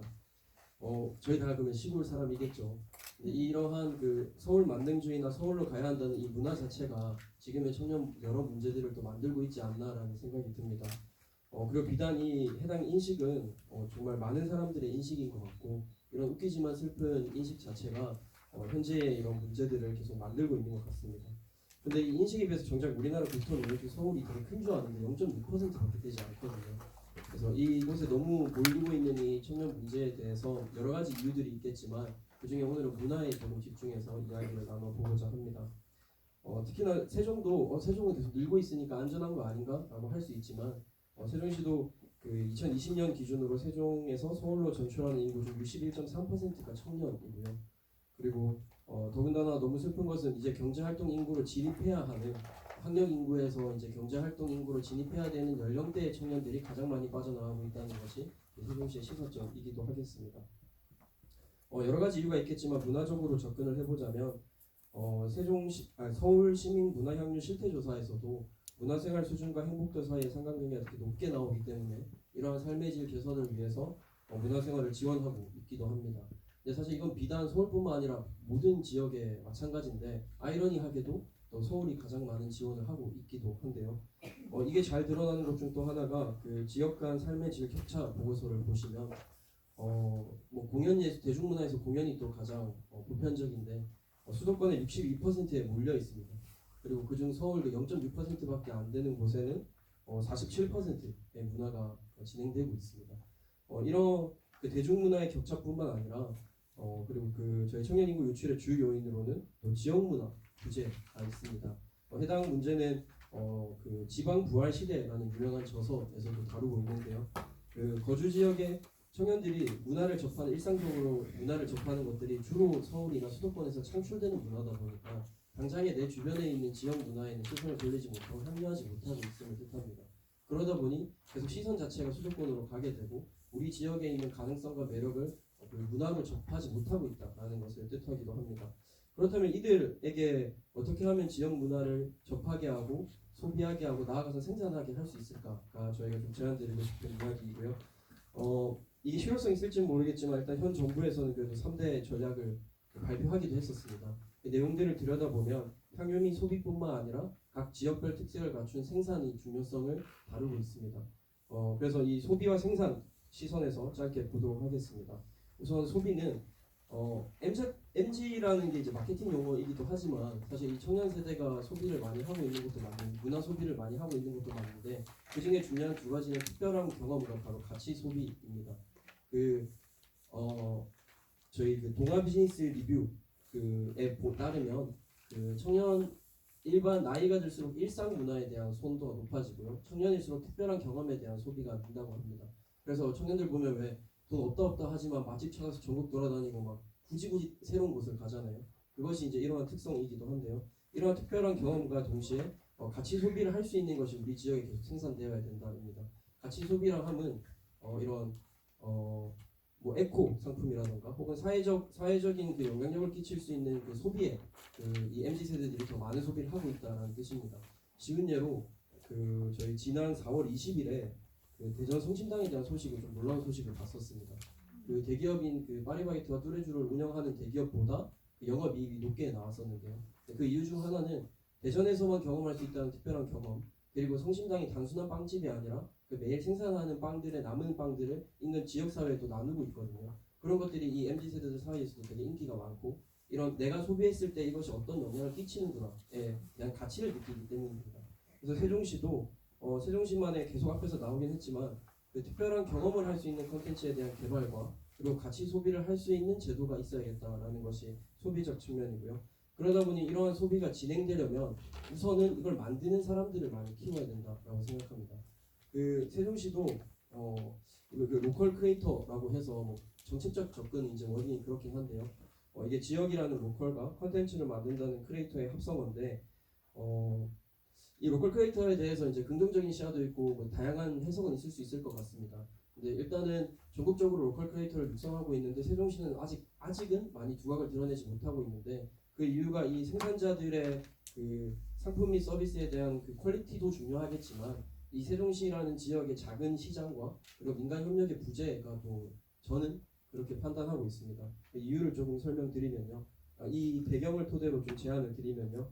우선 첫 번째는 이 시장 규모 확대를 위한 문화 소비 촉진이 너무 필요합니다. 이게 무슨 뜻이냐면 그 제가 이걸 보면서 시장 규모가 얼마나 될까 하고 좀 찾아봤는데 통계청에 따르면 세종시 지역 내 총 생산이 14조라서 되게 큰 줄 알았어요.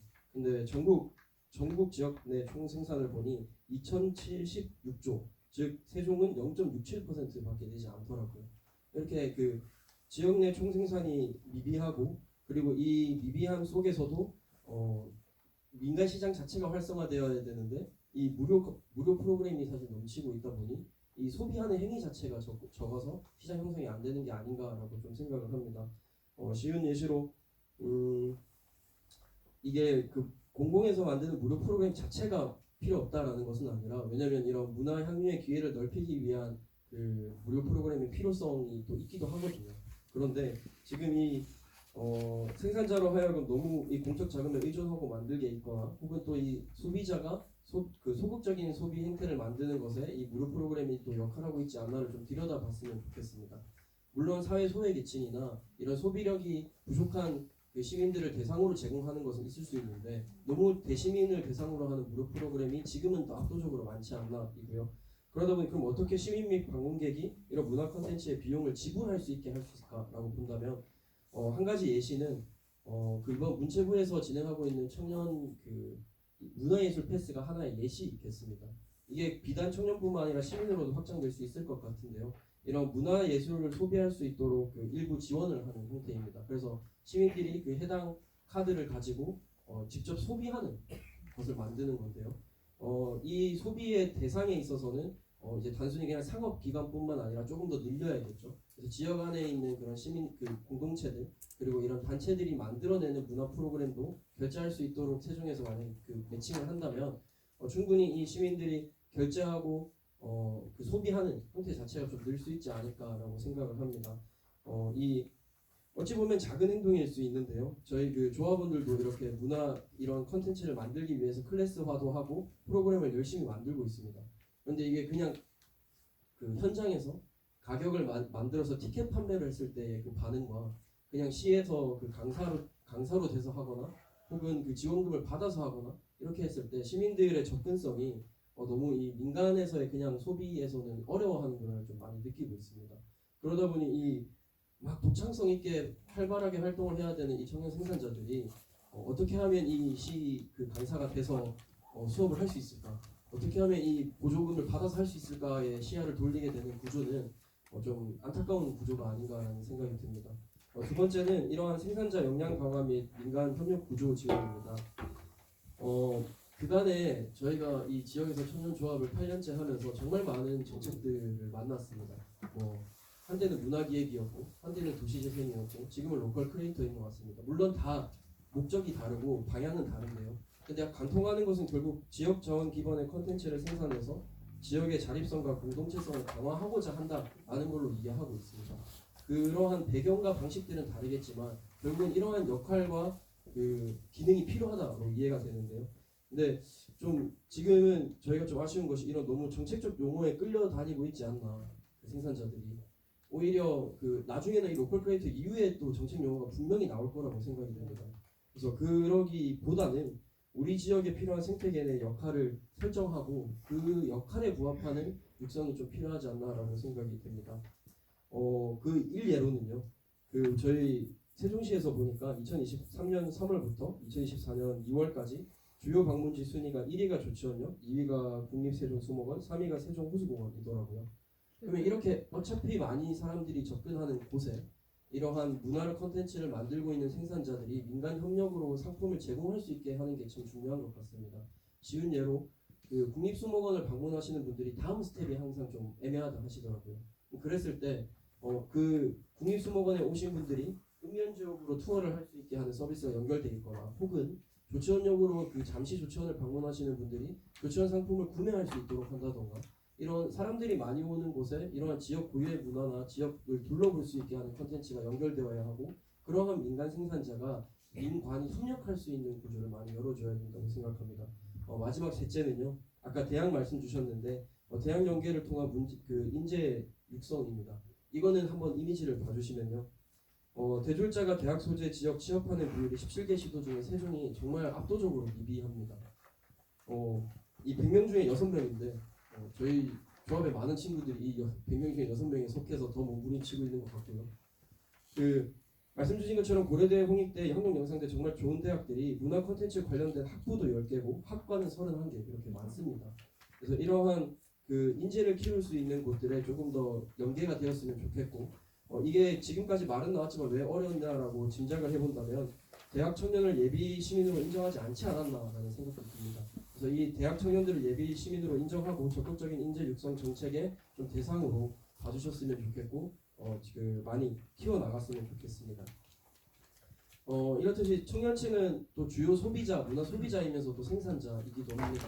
그래서 이러한 그 청년층만 필요한 것이 아니라 청년층도 저희 이 시민 공동체 안에서 같이 융화되어서 이런 문화 콘텐츠를 소비하고 생산할 수 있도록 많은 또 관심을 가져주시고 이런 제한되는 사안들도 들여봐 주셨으면 좋겠고요.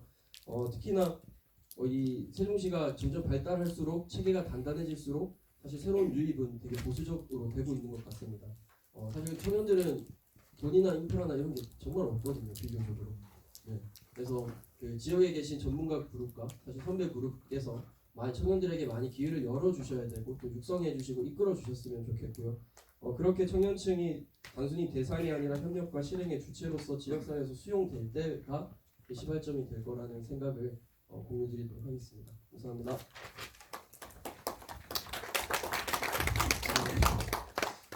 처음에 권성필 교수님께서 발제 시간을 잘 지켜주셔가지고 토론자 말씀하시는 걸 안 받고 특히 마지막 청년 말씀은 막으면 안 될 것 같아서 여기까지 들었고요. 사실은 원래 지정 토론은 우리 발제자 선생님 말씀 주신 거에 대해서 좀 더 얘기를 좀 해야 되는데 다 좋은 말씀들을 주셨고 각자 영역에서 중요한 얘기를 좀 주셨는데 또 질문 받기 전에 공 교수님 혹시 세 분 말씀 주신 거 메모하면서 조금 고민하신 거 있으면 잠깐 말씀 주시고 또 얘기를 듣고 짧게 한두 가지만 말씀드리고 싶은데요. 아마 제가 공감하는 것 중에 한 가지는 문화예술위원회에 관련해 가지고 시 차원에서도 그렇고 저는 의회가 이번 이제 총선 끝나고 나서도 그렇지만 사실 주목하는 것 중에 한 가지가 이번 의회에서 국민연금 관련해서 공론화위원회를 운영하고 있거든요. 그 이야기는 뭐냐면 행정부와 관계없이 법만 만들면 따라야 되거든요. 의회가 주도해서 할 수 있다라고 하는 것이 시대가 바뀐 중요한 전환점이 될 거라고 생각합니다. 의회가 지금보다 훨씬 더 많은 기능을 해야 되거든요.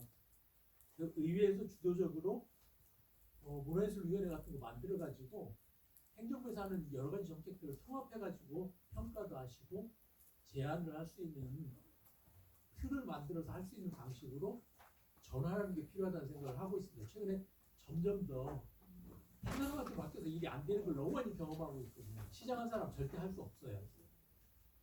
근데 이 한 사람의 영향력이 너무 큰데 그 문제점을 이제 다 알고 있거든요. 그럼 대안은 뭐냐면 의회에서 해야 되는 거 많거든요. 의회에서 사실 우리나라 국회에서 법만 만들면 다 따라야 돼요, 그냥.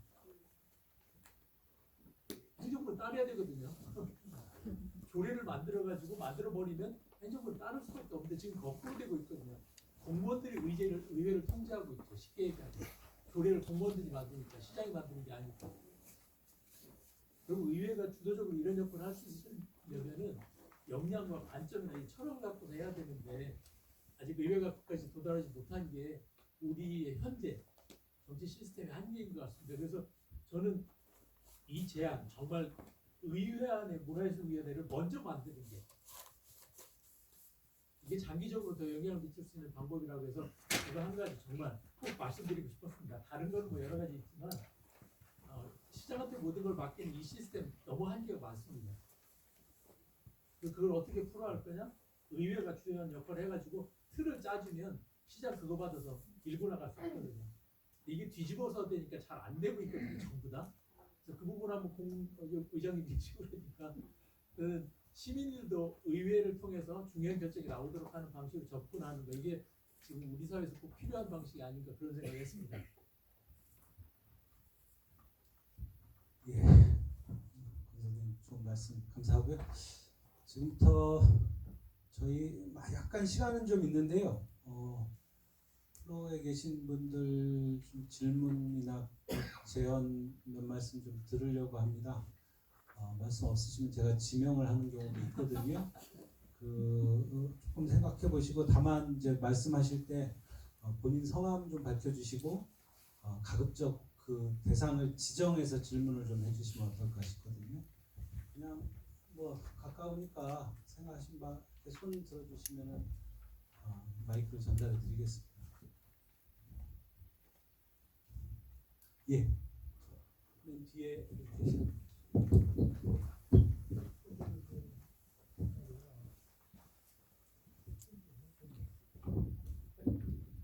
네, 안녕하세요. 저는 고운동에서 온 황희경이라고 합니다. 저는 이제 일단은 교수님한테 좀 질문을 하고 싶은데요. 그 세종시가 이제 문화도시 그 후보가 돼서 올해 1년 동안 저희가 잘 이렇게 하고 나면은 이제 한 100억 정도 무채부에서 이제 지원금을 받는 그런 이제 기회를 얻게 되었고 또 이제 교수님도 이 문화도시 관련돼서 이 자료에도 이렇게 준비를 많이 해주셨더라고요. 근데 저도 이제 문화도시 그 추진위원으로 한 2년 동안 활동을 했었는데 그때는 위원님들이 한 100명 정도 돼서 여기도 말씀하셨듯이 협력관계, 그 다음에 뭐 거버넌스 말씀하셨고 상호소통, 정보제공 이런 그런 관계가 관하고 또 시민들이랑 연결이 돼야 돼서 그렇게 알고 진행을 했는데 2년 후에 올해부터는 팍 줄었습니다. 그래서 위원님들 전문위원 10명만 해서 거의 간이 주도하는 그런 사회 그런 현상으로 지금 세종시가 됐는데 좀 많이 걱정이 되기도 하고 또 사실은 이런 문화도시가 그 지원이 돼서 저희 좀 뭔가 좀 시너지가 됐으면 좋겠다는 생각을 많이 했거든요.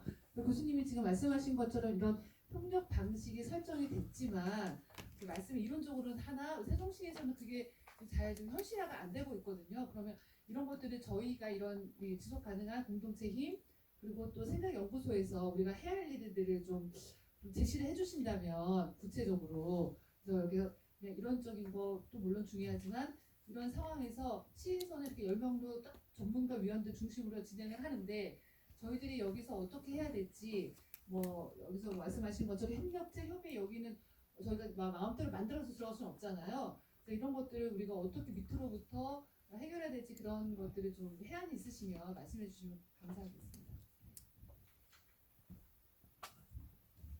예, 저희 대전에서도 똑같이 정부가 바뀌면서 그런 문제를 겪고 있거든요. 아시는 것처럼 뭐 문화뿐만 아니라 공동체나 주민자치나 사회적 경제나 다른 영역도 전부 마찬가지더라고요. 심지어는 정책 자문위원도 숫자가 확 줄어버렸어요. 저도 전혀 통보가 없는데 그 문제는 이게 정권이 실패하는 원인이 되거든요. 우리 국민의 수준을 무시하는 거더라고요. 그래서 이거는 이제 정치적인 발언일 수도 있겠지만 어쨌든 그러면 이 문제를 어떻게 풀 거냐라고 하는 거에 대해서 지역에서는 사실 주민들이 참여하는 다양한 위원회 같은 걸 만드는 게 필요하다는 생각을 합니다. 자발적으로 스스로 정책에 대해서 학습하는 모임뿐만 아니라 정책이 아니라 우리가 문화적으로 무엇이 필요한가라고 하는 것을 논의하는 그런 장을 스스로 열 필요가 있는 것 같아요. 청년들이 계속 해왔거든요. 그런 작업을 청년들끼리 모여서 하다 보니까 사실 매번 그 기회가 될 때마다 정치적으로 전달할 수 있는 게 생기더라고요. 작년 초에 고령에 있는 한 마을에 갔었는데 거기에 그 대표님이 그 얘기를 하시더라고요. 우리는 10년 계획을 갖고 있다. 그래서 매번 선거 때마다 그 목록을 내민다는 거예요. 우리 10년 계획에 이런 것들이 있어. 이 중에 뭐 해줄래? 정당과 관계없이 불러갖고 얘기를 한다는 거예요. 그래서 우리가 그 리스트를 지원해주겠다는 사람 당과 관계없이 뽑는데요. 그러면서 다음에 뽑혀서 해주면 불러가지고 고맙다고 얘기하고 또 이런 거 있어. 주민이 주도한다는 뜻은 주민이 무엇을 원하는지를 명확하게 하고 있으면 정당과 관계없이 지속적으로 그 사업을 해나갈 수 있다고 그분이 그렇게 얘기하셨어요. 그 마을에서 해주는 거 거꾸로 그러니까 장기 계획을 갖고 있으니까 거긴 리스트 중에 선택해서 한다는 거예요. 항상 해준 사람 우리 동네 이거 해줄 사람들을 찍어주겠다고 공개적으로 얘기하고 주민들 다 같이 그 주민이 원하는 합의된 목록이 있으니까요. 이거를 만드는 게 필요하다고 생각합니다. 지역의 문화예술계에서도 문화예술을 하시는 분들이 같이 그런 목록을 갖고 있으면 당과 상관없이 후보와 상관없이 거기에 목록의 우선순위에 동의하는 사람 뽑아주겠다. 무조건 이렇게 하면은 끌려온다라는 거죠. 정치를 주도할 수 있는데 그게 없으면 끌려다닌다는 겁니다. 정치나 정당이. 마을에서 사업을 해오신 분이 한 얘기예요. 우리는 10년 계획 세우는 걸 먼저 했다. 앞으로 10년 동안은 후보가 누가 나오는지 상관없다는 거예요. 이 사업을 도와주는 사람은 누구든지 같이 하겠다는 목적을 갖고 사업을 하고 있다. 마을을 발전시키고 있다. 그 얘기 하시더라고요. 이걸 해야 된다고 생각합니다. 맞습니다. 예.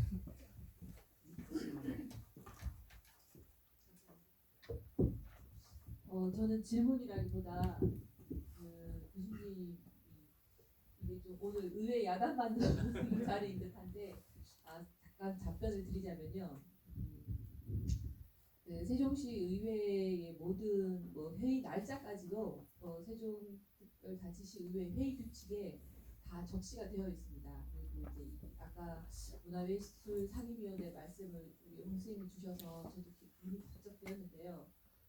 지금 상임위원회 개수 그리고 상임위원회를 이루는 상임위원회 숫자까지 다 표기가 되어 있고 아쉽게도 저희가 아직은 20명밖에 의원 수가 안 되기 때문에 상임위를 구성할 수 있는 게 굉장히 한정적입니다. 그래서 지금 저희 근근히 3개의 상임위를 운영하고 있고요. 이 상임위를 하반기부터 좀 새롭게 3대 때부터 사실은 2020년도부터 얘기가 끊임없이 나오고 있고 어떤 상임위는 너무 많은 업무와 어떤 상임위는 또 시청 업무가 약간은 좀 가볍게 분배가 되어 있어서 세 상임위가 다 문제점을 갖고 있는 상황이지만 의원 수가 의장을 제외한 19명이기 때문에 상임위를 3개 이상 만들기가 몹시 힘듭니다. 그래서 문화예술 관련된 상임위 그리고 환경 관련한 상임위를 조금 더 자유롭게 내지는 만들려면 의원수가 늘어야 되고요. 하나 좀 고무적인 현상은 그래서 사대 의원님들이 굉장히 활발하게 활동하시기 때문에 특위가 폭발적으로 늘어났습니다. 지금도 특위 숫자가 5개인가 이렇게 유지가 되고 있는데 하반기 때 특위를 하고 싶다고 저한테 미리 말씀하시는 의원님들이 많이 계세요. 상임위가 고정이 되어 있기 때문에 본인들이 관심 가지고 있는 분야를 특별위원회를 만들어서 활동을 하겠다라고 이제 미리 말씀을 주시는 분들이 많으셔서 지금 제가 굉장히 고민을 깊게 하고 있습니다. 그래서 이 말씀하신 문화예술에 특화된 상임위원회는 세종이 더 커져서 의원 숫자가 더 많아져서 상임위원회가 더 많이 만들어질 수 있을 때 탄생을 하지 않을까라고 싶고요. 요건 좀 답변이고 저는 교수님께 좀 연이어서 좀 외람되지만 질문을 드리면 제가 처음 교수님을 만났을 때가 청년 포럼이었었는데 제가 청년들의 문제를 공동체 속에서 풀어봤으면 좋겠다. 청년들은 저마다의 그 각자의 고민과 그 세계 속에서 조금은 넓게 공동체를 보는 게 조금은 약한 것 같아서 좀 더 크게 높게 넓게 봤으면 좋겠다라고 말씀을 드렸었던 걸 기억을 하시는지 모르겠습니다. 공동체라는 것이 갖는 힘, 저희가 코로나를 다 같이 겪어서 그런지는 모르겠지만 결국 문제의 해결점을 공동체에서 찾는 경우가 굉장히 많더라고요. 지금 제가 굉장히 열심히 관심을 갖고 있는 15분 도시도 단순히 15분 동안 이동하는 거리를 뜻하는 것이 아니라 15분 동안 걸어 다닐 수 있는 공동체를 형성해서 그 속에서 질 높은 삶을 누려라 거든요. 그래서 오늘 강의를 굉장히 열심히 집중해서 들었습니다. 어쩌면 우리가 이 늦은 시간에 모여서 같이 고민하는 것도 세종이라는 어떤 특별한 시에 그 속에서 각자의 공동체를 가꾸고 그 속에서 문화를 항유하기 위한 어떤 고민의 시작이 아닐까 그런 생각을 해봅니다. 그래서 교수님이 가지는 공동체의 영속성이 되려면 어떤 게 필요한지 내지는 중요한 거 생각하시고 있으면 좀 답을 주셨으면 좋겠습니다. 예, 공동체에 대해서는 뭐 할 얘기 너무 많아가지고요. 그리고 공동체 한 가지 최근에 이제 제가 공동체는 조직이 아니다. 근데 많은 분들이 조직은 알고 있어 자꾸 조직으로 접근하거든요. 공동체는 조직이 아닙니다. 그래서 의례의 관점에서 본다면 이렇게 생각을 하시면 됩니다. 우리가 1년에 2번 정도 세종시민 전체가 의례를 같이 함께 할 수 있는 자리가 있을까? 1년에 한 번이라도 시민 전체가 참여할 수 있는 그런 거. 그러면 청년들과 중요한 각 동마다 1년에 2번씩 전체가 모여서 한다면 어떤 식으로 진행하면 좋을까? 거기서 뭘 하면 좋을까? 청년들이 같이 모인다면은 그 매번 모일 때마다 그게 공동체가 형성되는 거거든요. 그러니까 공동체가 하나가 아니고 공동체의 특징 중에 하나는 다양한 겁니다. 그리고 그 다양한 것에 다양한 사람이 참여해야만 공동체예요. 동일한 사람들이 참여하는 게 공동체가 아니더라고요. 다양성을 기본으로 합니다. 아까 제가 보여드렸던 의례의 그림을 보면 다양한 사람들이 거기 다 들어가 있는 게 항상 그림에 표현되어 있어요. 근데 지금은 공연장에 가면 똑같은 사람들만 모인 거예요. 같은 자리에. 아까 의례의 자리를 보면은 2층이 여러 개가 있습니다. 담 밖의 사람들까지 표현을 하고 있어요. 담 밖의 사람. 말씀드린 모음과 판소리 그림에도 마찬가지예요. 보면 층이 핵심적인 가장 안에서부터 층이 여러 개가 다 표현되어 있거든요. 그렇게 쉐이드, 이 다양성이 반영될 수 있는 것이 의례의 특징이거든요. 그런 자리를 만들고 있는가라고 하는 걸 생각해 보시면 좋을 것 같습니다. 1년에 한 번 다 같이 전체가 모인다면 1년에 한 번. 근데 따로따로 또 여러 개 다양한 방식으로 모이거든요. 그럼 모이는 자리를 어떻게 디자인할 건가? 거기 진행을 어떤 식으로 하면 좋을까? 거기서 무슨 얘기를 하면 좋을까? 누가 어떤 순서를 맞추면 좋을까라고 하는 걸 생각해 보는 게 바로 의례의 방식에서 접근하는 거거든요. 그런 고민을 한번 해보시면 오히려 공동체를 만들어가는 데 도움이 될 거라는 생각을 합니다. 일본에 아와오도리라고 하는 그 춤추고 하는 게 있거든요. 그것이 다양한 방식으로 변형돼 가지고 최근에 처음 여성들이 참여할 수 있도록 해가지고 이슈가 되고 있는데 원래 남자들만 하는 거였는데요. 여성들을 참여시킬 때 어떻게 참여시킬까를 고민을 하더라고요. 그래서 그 방식을 새롭게 하고 있거든요. 그런 관점에서 접근하는 것이 공동체를 만드는 방식이라는 생각을 해봅니다. 아이디어는 다양하게 있으니까 이거는 전혀 새로운 영역입니다. 사실은. 지금 참석을 안 하면 벌금을 매기는 방법으로 하는데 이쪽에 먼저 질문 주셨거든요. 우리 이재민 박사님. 예. 네, 저는 세종시 아릉동에서 왔고요. 대전세종연구원에서 문화정책 연구 담당하고 있는 이재민이라고 합니다. 네, 참 오늘 오늘 어쨌든 문화와 도시 어쨌든 지속가능 공동체의 힘이라는 주제를 가지고 원선필 교수님의 새로운 이론 어뢰 굉장히 잘 들었고요.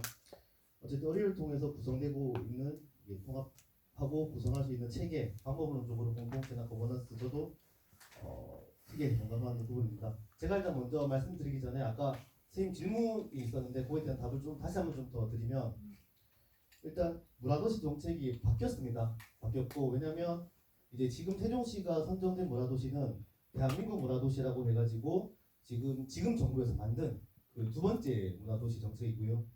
그래서 첫 번째 문화도시 정책은 전 정부에서 했던 그래서 청주가 되고 천안이 되고 공주가 되고 그래서 그때의 문화도시는 과정과 시민 참여를 중시를 했었습니다. 그래서 시민들의 참여를 해서 고민의 장을 만들고 그 장을 통해서 이제 의지를 스스로 발굴하고 해결하는 그런 것들 그런 구조를 굉장히 중시했다면 지금 이 문화도시는 문화도시를 해서 뭘 남길래의 답을 해야 돼요. 그래서 돈을 얼만큼 벌고 사람을 얼만큼 오게 하고 그래서 관광과 산업으로 연계를 시킬 수밖에 없는 그런 구조입니다. 그래서 지금 문화정책 기조 자체가 문화로 지역 발전할 수밖에 없는 그런 정책 기조이기 때문에 세종시에서는 문화도시 지금 그렇게 할 수 없는 지금 구조다라는 점 먼저 좀 살펴드리고요. 어쨌든 이제 올해 하반기에 그 컨설팅을 통과를 한다면 내년부터 100억 그리고 지방비 100억에 총 200억 사업 진행하는데 지금 이제 한글 문화도시를 가지고 세팅을 한다면 또 시민들이 참여할 수 있는 여러 가지 공간들이 있을 겁니다. 그때 시민들께서 많이 참여를 좀 해주시면 좋을 것 같습니다. 제가 이제 연구원 생활을 한 지 이제 5년 차에 접어들었는데요. 세종시가 가진 먼저 문제점을 먼저 한번 좀 얘기를 좀 드려야 될 것 같습니다. 사실 세종시가 가장 큰 문제점이라는 것은 부동산 가격 때문에 예술인들이 창작 공간을 만들 수 있는 환경이 되지 않습니다. 그렇기 때문에 그래서 예술인들 유입이 굉장히 어렵습니다. 예술인들 버티는 예술인들 많이 힘들고요. 그래서 예술 생태계가 만들어지지 못하고 있습니다. 예술 생태계가 만들어지지 못한다는 것은 문화예술진흥뿐만이 아니라 문화산업 그리고 문화공간 그리고 문화 콘텐츠, 문화유산 이 부분에도 다 영향을 미칠 수 있기 때문에 예술 생태계가 굉장히 지금 미흡합니다. 그리고 문화예술 교육이라는 부분도 전국 광역지자체 중에서 가장 떨어집니다. 그래서 이런 부분도 어쨌든 근데 항상 정책의 끝에 가보면 집값이 있더라고요. 집값. 그래서 그 부분은 정말 좀 안타깝지만 지금 상황은 좀 이런 상황이고 얼마 전에 행복청에 아트 빌리지를 만든다는 사업이 있었습니다. 그런데 2023년도 가을에 이제 그게 폐기가 됐다는 소식을 접할 수 있었거든요. 어쨌든 LH 특권 그 기사가 나면서 그것 때문에 사라졌는데 그런 것들이 사실 조금 계속 지속될 수 있었다면 좋지 않았을까라는 생각이 좀 들었습니다. 뭐 원도심, 신도시나 문제는 다들 잘 아실 테고요. 그리고 뭐 사실 세종시에 없는 게 많습니다. 미술을 거점할 수 있는 시립단의 미술관이 없고요. 그리고 콘텐츠 산업을 거점할 수 있는 콘텐츠 진흥원이 없습니다. 그래서 그런 부분들에 대해서 아직 좀 미흡하게 좀 남아 있고 그리고 문화유산 또한 많이 부족합니다. 어쨌든 세종시는 불비상이라는 여기에서만 나타나는 그런 국보와 보물이 있음에도 불구하고 그걸 지금 국립청주박물관에서 브랜딩을 하고 있습니다. 그래서 그런 부분들을 어떻게 좀 사람들에게 인식을 시키고 유치할 수 있는지 그것도 좀 필요할 수가 있겠고요. 그리고 아까 김현영 의원님께서 예산 자료를 좀 가져주셨는데 사실 문화체육관광국의 예산은 사실 타도시에 비해서 나쁘진 않습니다만 대부분의 시설 투자 비용입니다. 그래서 예술산업이라든지 체육시설이라든지 실질적으로 예술 생태계를 만들어주고 예술이 복지나 이런 부분들에 대한 부분은 좀 부족하다라고 좀 말씀드릴 수 있겠고요. 그리고 축제가 재미없다고 저한테 얘기하는 사람들이 너무 많습니다. 그래서 저도 사실 고민입니다. 저도 좀 고민인데 같이 한번 고민해 보도록 하겠습니다. 그리고 메세나에 대한 게 너무 부족합니다. 그래서 사실 어쨌든 아까 교수님께서도 문화를 즐길 수 있는 방법이 두 가지밖에 없다라고 말씀을 하셨는데 기업 메세나는 어느 정도 잘 되고 있습니다. 하지만 이것도 한번 살펴보면 세종시 소재 기업이 메세나로 이어지지 못하고 보통 타 지역에 있는 기업이 들어오는 경우가 많습니다. 그리고 개인 메세나가 너무 지금 유명무실화 되어 있습니다. 요거는 세종 메세나 협회와 세종시 문화재단과의 조금의 그런 관계도 있거든요. 그래서 그런 부분들도 조금 해결하는 것이 좀 필요해서 시민들이 직접 투자를 하고 크라우드 펀딩 형식의 그거를 정책적으로 좀 필요하지 않을까라는 생각이 좀 들었고요. 그리고 아까 강기훈 대표님께서 얘기해 주셨다시피 세종시는 연간 3천만 명이 방문합니다. 엄청나죠? 엄청난데 주요 관광지점 통계를 보면 180만 명에 불과합니다. 다 그냥 출장 왔다가 회의하고 간다는 소리죠. 네. 숙박도 여기서 못합니다. 베스트 웨스턴 호텔이 16만 원이고요. 메리어트 호텔이 한 15만 원, 17만 원 떨어집니다. 공무원, 연구원들이 가장 많이 오는 도시입니다. 저도 서울에 출장을 가면 숙소 값으로 10만 원이 나오고요. 광역시로 가면 8만 원, 기초로 가면 7만 원이 나오는데요.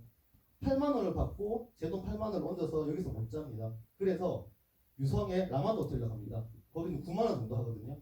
그래서 거기서 잠을 자고 술을 먹고 노래방 갑니다. 다음 날 다시 출근합니다. 그렇기 때문에 실질적인 경제 수익은 그쪽으로 지금 다 가고 있다라고 생각이 되고, 그래서 조금 편하게 얼마 전에 지구단위 이익을 풀면서 나성동과 어진동 지역에 뭐 공실 상가를 활용한 뭐 그게 단초가 열린 것 같습니다. 그런 부분들은 굉장히 조금 환영할 수 있는 부분이고요. 그럼에도 불구하고 너무 어둡지만 않습니다. 아까 말씀드린 대로 문화도시 사업, 어쨌든 대규모의 자본이 들어가는 그런 대규모 사업이 좀 예정이 되어 있고요. 그리고 인프라적인 요소에서 장진 생가를 활용했던 부분, 김정도 장군 묘를 활용하는 부분, 문학관을 지금도 여러 가지 활용하고 있고, 그리고 향토유물 박물관 이런 것들도 좀 예정되어 있어서 인프라적 요소는 충분히 이제 예상이 되고 있기 때문에 이런 부분하고 잘 맞춰가지고 한다면 문화 도시로서의 뭔가 성과가 나지 않을까 생각이 됩니다. 저도 열심히 하겠습니다. 네. 저희가 비공식 네 번째 토론자 발제자급으로 말씀 주셨는데요. 아까 오해가 있을까봐 하나 말씀드리면 이 박사님이 노래방을 가신다는 게 아니라 다른 분들이 가신다는 걸 이해했습니다. 예, 이제 시간이 많이 됐는데요. 죄송하지만 두 분만 질문 받고 끝내겠습니다. 먼저 이동훈 선생님 먼저 하시고 그다음에 서영석 작가님 하시면 되겠습니다. 예. 저 방동성 이동훈이라고 합니다. 제가 공주에서 15년 살았고요. 여기 또 세종에서 이제 15년째, 그러니까 한 30년을 이제 인근에서 살았는데요. 제가 왜 이런 말씀드리냐면 좀 다른 접근법, 어떻게 보면 좀 황당한 접근법인지 몰라도 저는 사실 공주하고 우리 세종이 통합이 돼야 된다고 생각합니다. 그래서 통합이 돼야 될 가장 그 요인 중에 하나가 바로 역사입니다. 사실 우리 세종이 신생 도시다 보니까 역사가 좀 물론 역사야 뭐 사실 뿌리 깊지만 그러나 도시 자체는 이제 얼마 안 되지 않았잖아요. 그걸 보완할 수 있는 그게 그 백제문화재라고 생각을 합니다. 그러니까 요즘 뭐 제가 처음에 30년 전에 공부했을 때는 단순 백제문화재인데 언제부터 명칭이 대백제문화재로 바뀌었고 또 거기에 또 언제부턴가 또 논산까지 뭐 거기에 또 같이 이렇게 붙어가지고 세계 도시가 이게 세계지역 도시가 이렇게 아울러서 이렇게 그 백제문화재를 하고 있더라고요. 지금 보니까 올해가 70회가 된다고 합니다. 그래서 저는 사실 좀 황당할지는 몰라도 저는 사실 그런 역사나 그런 전통 그런 걸 갖다가 그런 그 백제문화재 그걸 좀 그게 그러니까 사실 그 통합만 되면 한 표에 해결되는 거 아닙니까? 그래서 이제 저는 꼭 그러니까 꼭 뭐 통합이 안 되더라도 그전에 하여튼 그런 백제문화재 갖고 있는 그런 전통 그런 권위를 갖다가 우리도 그 세종도 같이 이렇게 같이 합류해서 좀 이렇게 같이 이렇게 물론 쉽진 않겠지만 좀 그렇게 되면 사실 뭐 공주하고 우리 세종은 거의 30분 거리밖에 안 되잖아요. 그래서 나중에 한번 그런 논의도 한번 좀 해줬으면 좋겠습니다. 그러니까 그 백제문화재를 우리 세종도 같이 할 수 있도록. 굉장히 좋은 말씀이시고요. 바로 뒤에 계신 분, 우리 서영석 작가님 마지막으로 질문 받겠습니다. 예, 서영석입니다. 저는 좀 생각을 좀 바꿔서 하거든요. 세종시가 해주기를 바라기보다 민에서 그냥 민간에서 시작을 해야 된다고 생각이 됩니다.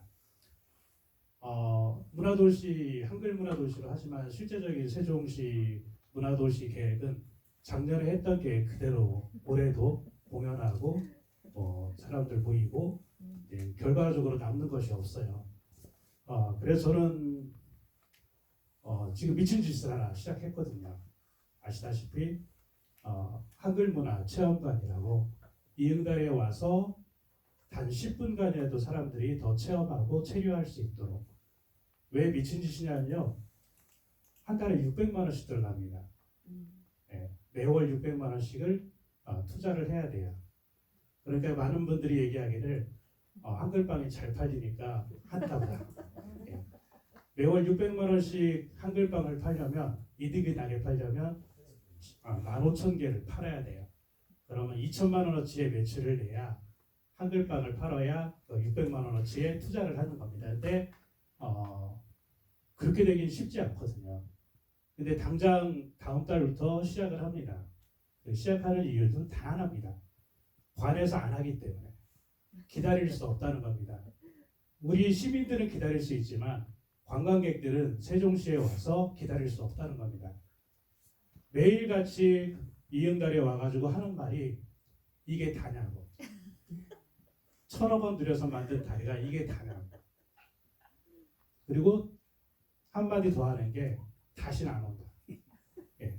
왜냐하면 1,000억 원 이상 들여서 만든 다리에 왔는데 할 게 없고 볼 게 없고 모든 것이 없는 거예요. 그거를 시도 않을 텐데 시는 안 하고 있어요. 왜? 예산이나 모든 것들 때문에 책임 때문에. 그럼 미래에서는 그냥 지켜만 보고 있느냐? 아니라고 생각합니다. 그래서 세종시가 문화도시 참 좋죠. 근데 이거를 지속 가능하게 하려면 공동체인데 누군가는 손해를 봐야 된다고 생각되거든요. 네, 그 누군가가 앞에서 나갈 때 의회에서 도와줘야 되고 시에서 도와줘야 되고 특히 시민들이 도와줘야 됩니다. 그래서 저는 딱 한마디 하고 싶습니다. 도와주십시오. 네. 예, 말씀 고맙습니다. 복컴에서 9시까지 끝내달라는 요청이 있어서요. 지금 5분 남았거든요. 잠깐 혹시 토론자 중에서 한 말씀 꼭 하실